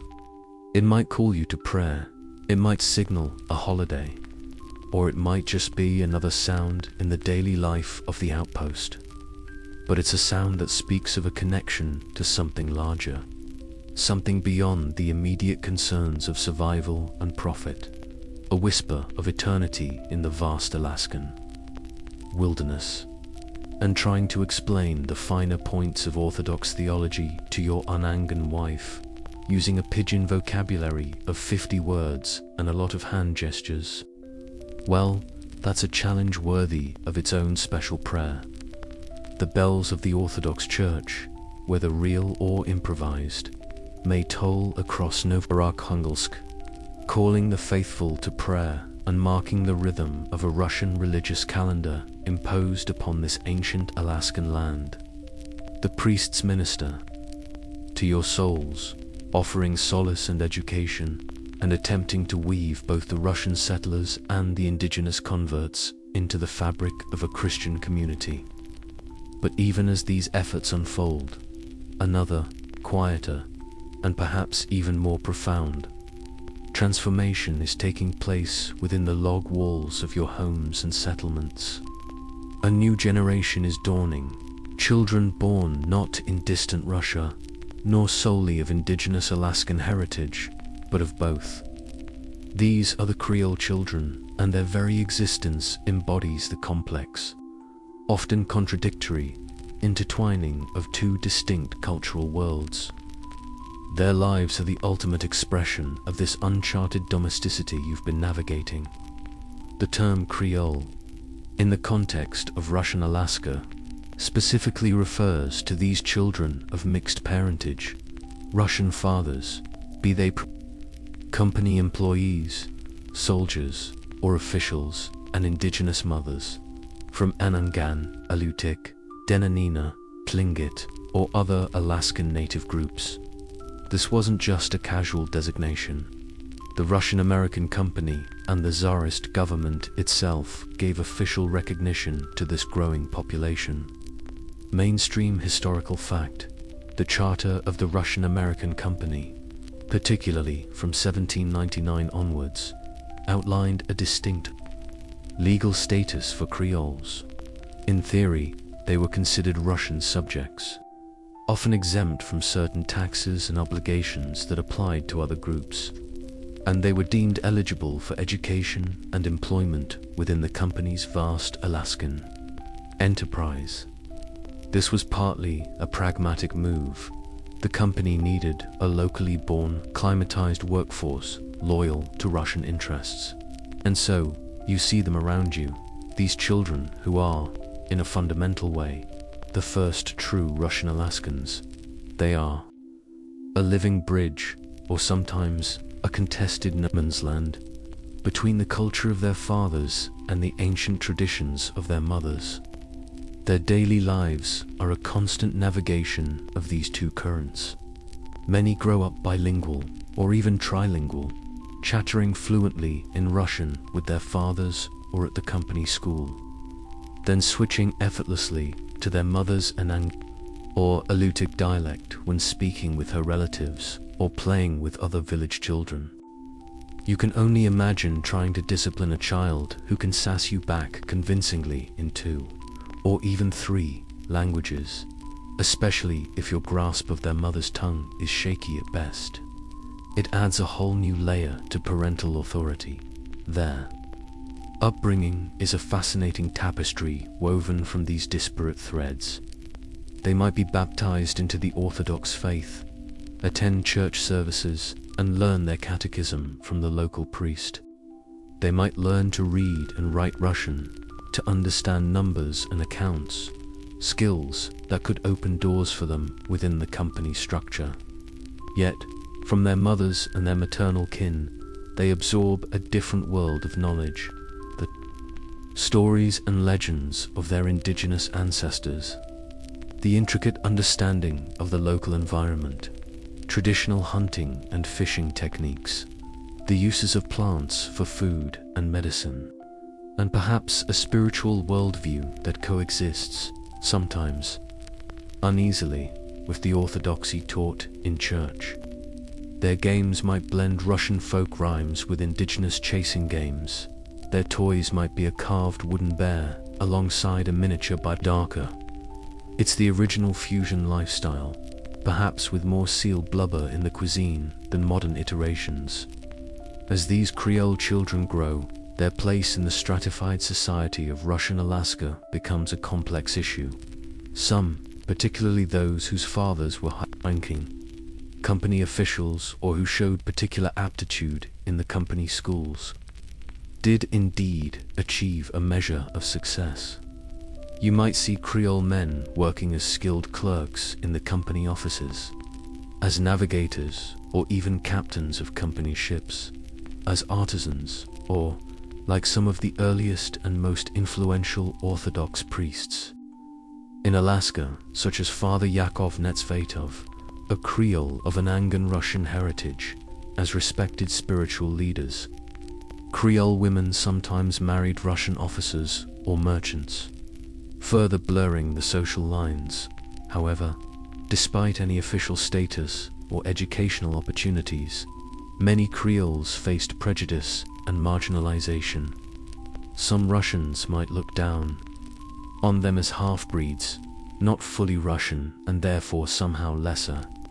Conversely, some indigenous communities might view them with suspicion, seeing them as too Russified, too closely aligned with the colonial power that was disrupting their ancestral ways. They were, in many ways, caught in the middle, belonging fully to neither world, yet intrinsically part of both. Explaining their family tree back in a provincial Russian village, or in a purely indigenous one, would certainly have been a conversation starter from your perspective as a Russian settler, perhaps even as the father of Creole children yourself. Watching this new generation take its first steps is a profound experience. There's pride, perhaps, in their quickness to learn, their resilience, their unique ability to straddle two worlds. There might also be a nagging anxiety about their future, about where they will truly belong in this evolving colonial society. The uncharted domesticity you embarked upon now includes the deeply personal, often bewildering, joys and challenges of raising children, who are a living testament to the cultural encounters of this remote frontier. A quirky tidbit that highlights this blending is found in the realm of food and daily life. You might find Creole households where Russian dishes like pierogi, small pies, or borscht beet soup are prepared, but with local Alaskan ingredients, perhaps salmon or seal meat filling the pies, or wild berries and roots adding a unique tang to the soup. Similarly, their clothing might combine Russian-style shirts or tunics with intricately beaded anangon or alatic boots or pakas. It's a practical and often beautiful synthesis, born out of necessity and creativity. Historians and sociologists continue to debate the long-term societal impact and identity formation of the Creole population in Russian Alaska. Were they primarily successful agents of cultural brokerage and adaptation, facilitating communication and understanding between Russians and indigenous peoples?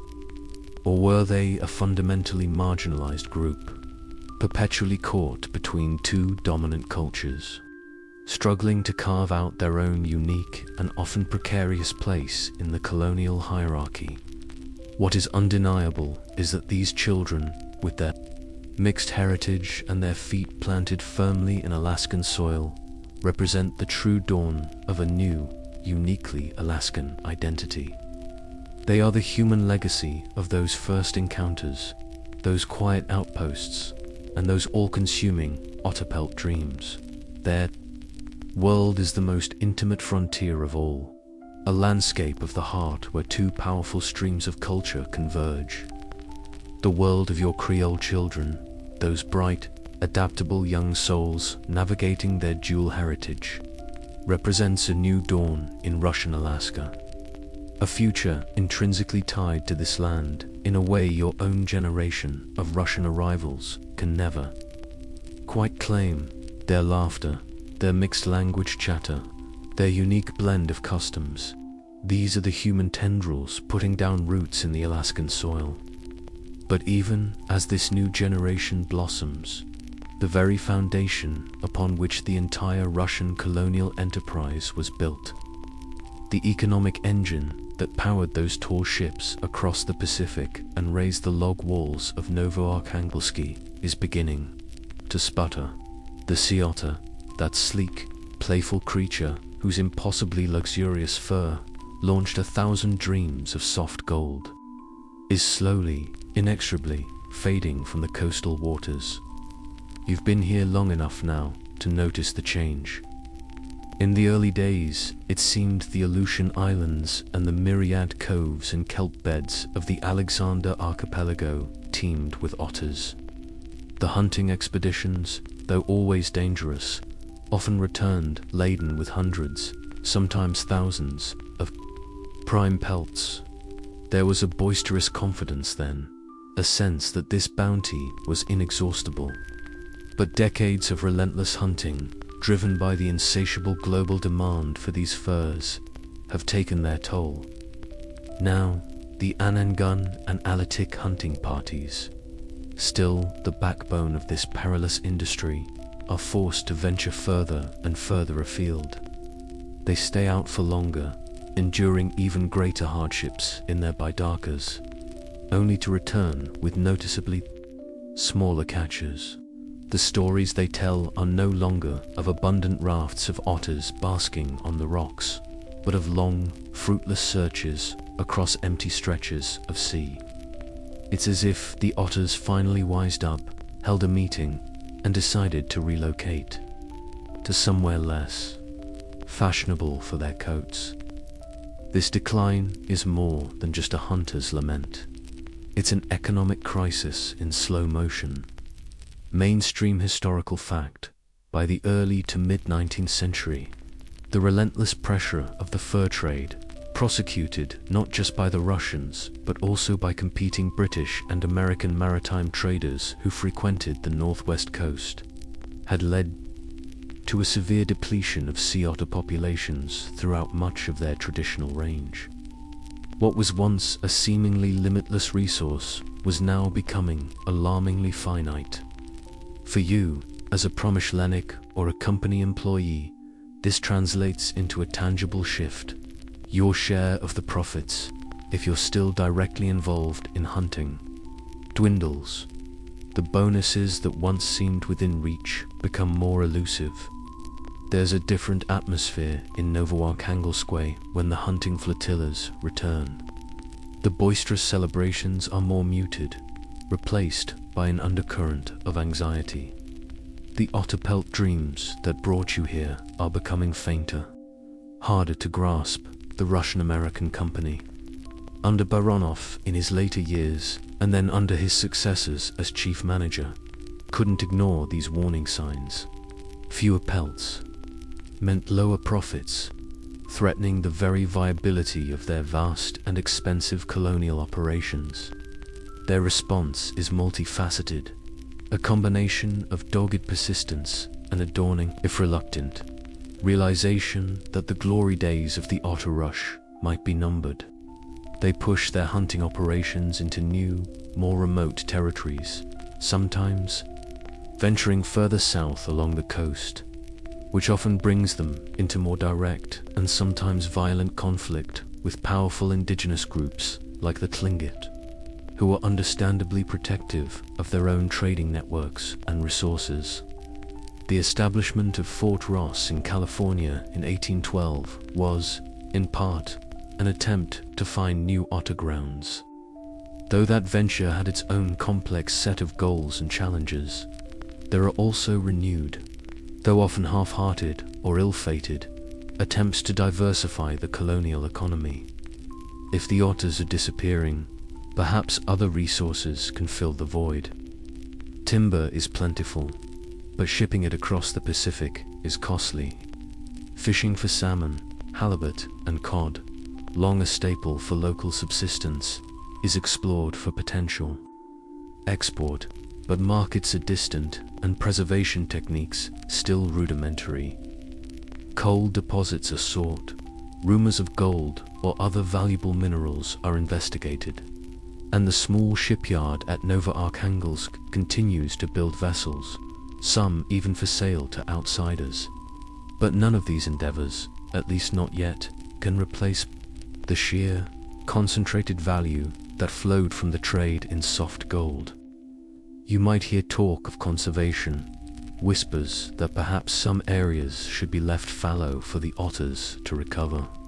But the relentless pressure for immediate returns, for dividends for the company shareholders back in St. Petersburg, often drowns out such foresight. It's like the company executives are hoping the otters will suddenly discover a passion for overtime.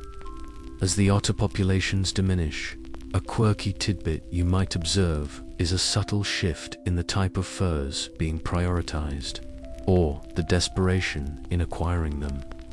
In the peak years, only the largest, most perfect prime pelts were considered top quality. Now, as those become rarer, hunters might be pressured to take smaller, juvenile otter pelts, or those with imperfections that would have been scorned before, a sure sign of overexploitation. It's like the luxury brand has been forced to open a discount outlet, stocking slightly damaged goods. Perhaps the company even tries to promote the hunting of other less valuable fur-bearing animals, more intensely fox, marten, beaver, requiring you and your fellow trappers to learn new skills for the inland forests rather than the coastal waters.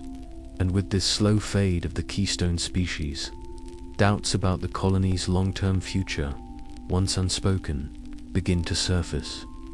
More openly in the smoky barracks, and even in the more comfortable parlors of company officials. If Russian Alaska can no longer pay its own way through the fur trade, is it truly worth the immense cost and effort for the Russian Empire to maintain this remote, sprawling, and often troublesome outpost? Environmental historians and economists continue to debate when the Russian-American company officials, particularly those in the St. Petersburg headquarters, became fully aware of the irreversible decline of the North Pacific sea otter populations, and whether any serious, systematic conservation efforts were genuinely considered, or if short-term profit motives and the difficulty of enforcing regulations across such a vast territory consistently overrode any nascent concerns for long-term sustainability. For you, on the ground in Novoarkhangelsk, the debates in distant boardrooms are less important than the thinning bundles of furs in the warehouses, and the worried conversations you overhear. The once bright gleam of the Otter-Pelt Dream is dimming. and in its place, a quiet uncertainty about what tomorrow might bring for this curious Russian colony on the far edge of the world is starting to settle in like a persistent Alaskan fog. The uncharted domesticity you've built here suddenly feels a little less secure, its foundations a little more shaky. The slow, disheartening fade of the sea otter, the very creature whose luxurious pelt had lured you and so many others to this wild Alaskan coast, has cast a long shadow over Novoarkhangelsk. The once vibrant dreams of soft gold are now with a grubby realism. The company ledgers show diminishing returns, and a quiet current of anxiety about the colony's economic future has begun to permeate even the smoky air of your promyshlenniki barracks. It's against this backdrop of internal uncertainty that new tremors begin to be felt, originating not from the unpredictable Alaskan earth, but from thousands of miles away, from the distant heart of the Russian Empire itself. Rumors from afar, carried on the infrequent company ships, begin to paint a picture of a changing empire and complex global politics. And these whispers inevitably find their way into the nooks and crannies of your remote Alaskan life. Life in Russian America is, by its very nature, profoundly isolated. Weeks, often months, can pass between the arrival of ships. News from St. Petersburg or Moscow, when it finally reaches you, is already ancient history by European standards, like receiving your social media updates via carrier pigeon, and even then, the pigeon took a few detours. Yet, these vessels are your only tangible link to that wider world, and their arrival is always a momentous occasion. They bring not just vital supplies and new personnel, or perhaps a new, even more demanding company official, but also letters, newspapers, however out of date, and, most importantly, talk the first-hand accounts of sailors and passengers who have seen that world you left behind, or perhaps never knew, and the news that begins to filter through in the middle decades of the 19th century is often unsettling. You hear of great political shifts in St. Petersburg. Tsars come and go, Alexander I, then Nicholas I, and by the mid-1850s, a new Tsar, Alexander II, is on the throne, a reformer who will eventually, in 1861, take the monumental step of emancipating the serfs. While the direct impact of serf emancipation on your life in Alaska might be minimal, you're already a nominally free subject, albeit often tied by company debt. It signals a Russia in profound transition, grappling with immense internal challenges. You might try to follow these intricate European political sagas, but it's a bit like trying to understand a complex chess game when you only get to see one move every 6 months. And your immediate concern is whether the salmon run will be strong this year. More alarmingly, you hear tell of distant wars.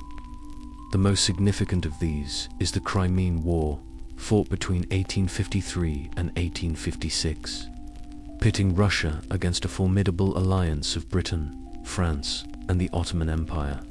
This is a mainstream historical fact that sends ripples of anxiety even to your foggy shores.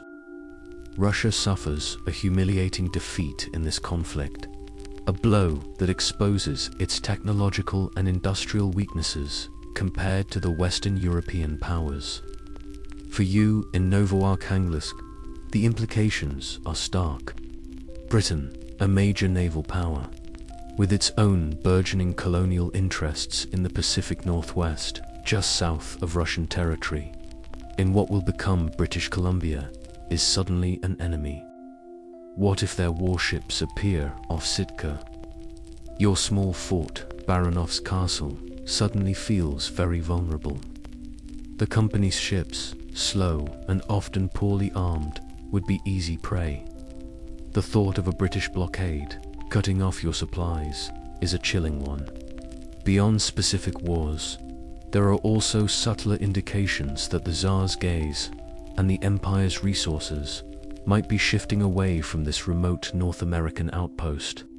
You hear whispers of Russia's renewed focus on expansion in Central Asia, and more significantly, on consolidating its vast territories in the Far East, along the Amur River and the Pacific coast of Siberia.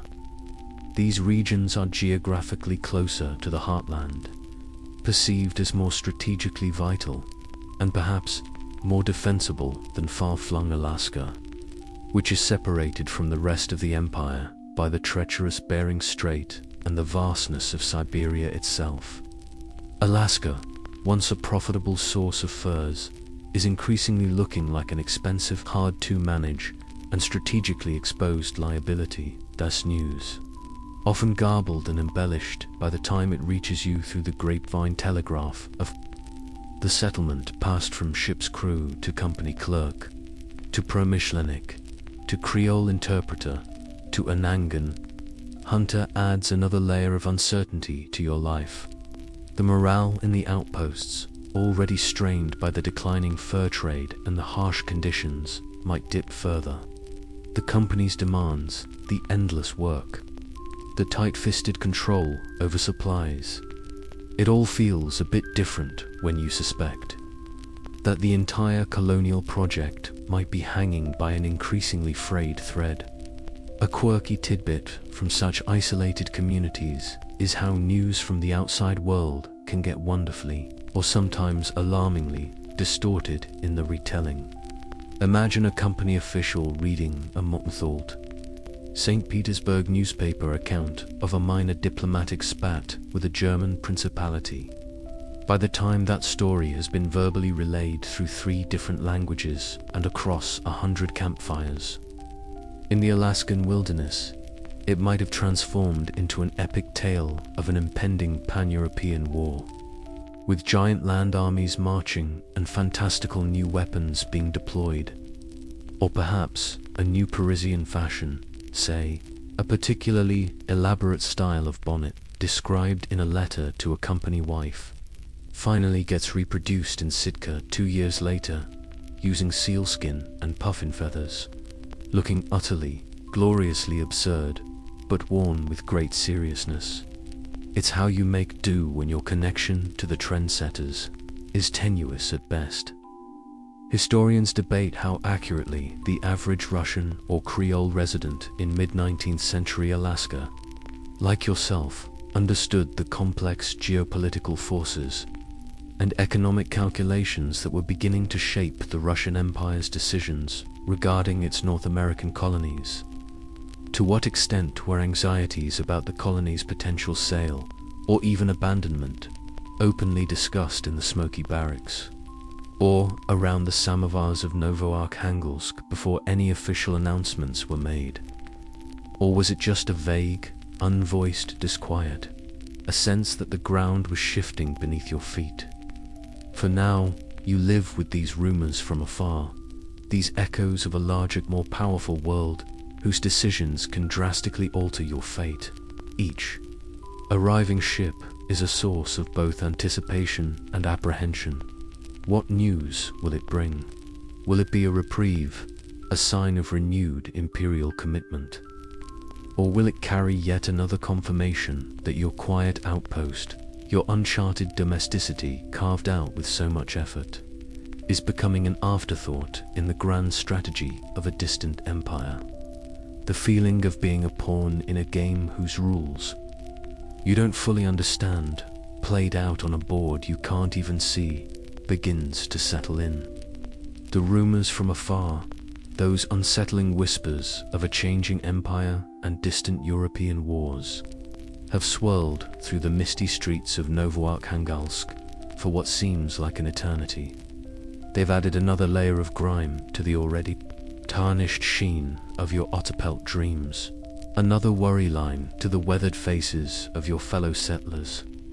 The colony has felt like it's been holding its breath, caught between a past of dwindling fur profits and an increasingly uncertain future dictated by forces far beyond your isolated shores.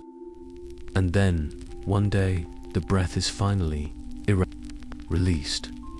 The news arrives, no longer a rumor, but a stark, official reality. The Tsar has decided. Alaska is to be sold. Imagine the scene, a formal gathering in front of Baranov's castle, that sturdy wooden symbol of Russian authority. The last Russian governor, Prince Dmitry Maksutov, a man who has presided over these colonies in their waning years, reads the proclamation. His voice is steady, but the words themselves send a shockwave through the assembled crowd, the Russian officials and their families, the promyshlenniki, the Creole townsfolk, the Anungan and Tlingit onlookers, who stand at the edges, their expressions unreadable.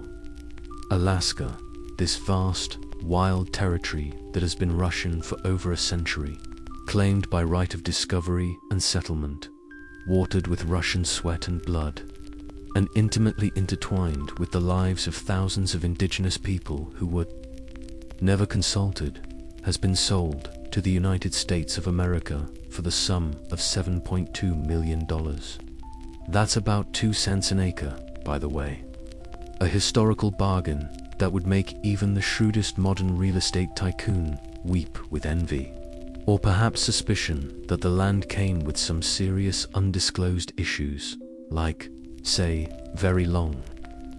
Winter's disbelief is likely your first reaction. Then, a cascade of other emotions, confusion, anger for some, perhaps a weary resignation for others who have seen the writing on the wall for years. What does this mean for you, for your family? If you have one here, perhaps a Creole wife and children whose future is now doubly uncertain. Will you be forced to leave? Can you even afford to return to a Russia you may not have seen in decades, if ever? What will American rule be like? Will they honor your property claims, your status, the intricate social fabric that has, however, imperfectly evolved here? So many questions, and so few immediate answers.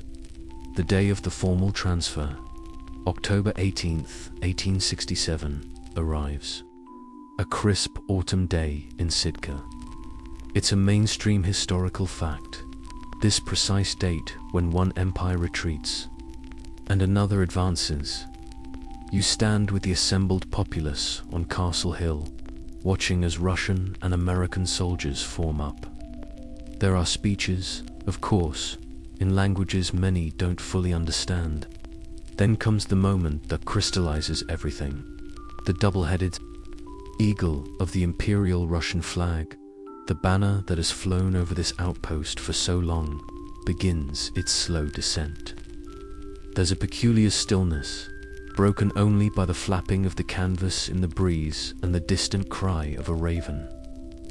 One quirky tidbit often recounted about this ceremony is that the Russian flag actually got tangled on the flagpole during its lowering, causing an awkward, symbolic delay, as if it were reluctant to leave. It took a Russian soldier being hoisted up, or by some accounts, climbing the pole, to finally free it. You can imagine the collective, slightly embarrassed sigh, or perhaps a few muttered jokes about even the flag not wanting to go. Then, the American Stars and Stripes, a flag unfamiliar to many here, is raised in its place, catching the Alaskan wind. The cannons fire a salute. It is done. Novoarkhangelsk is now Sitka.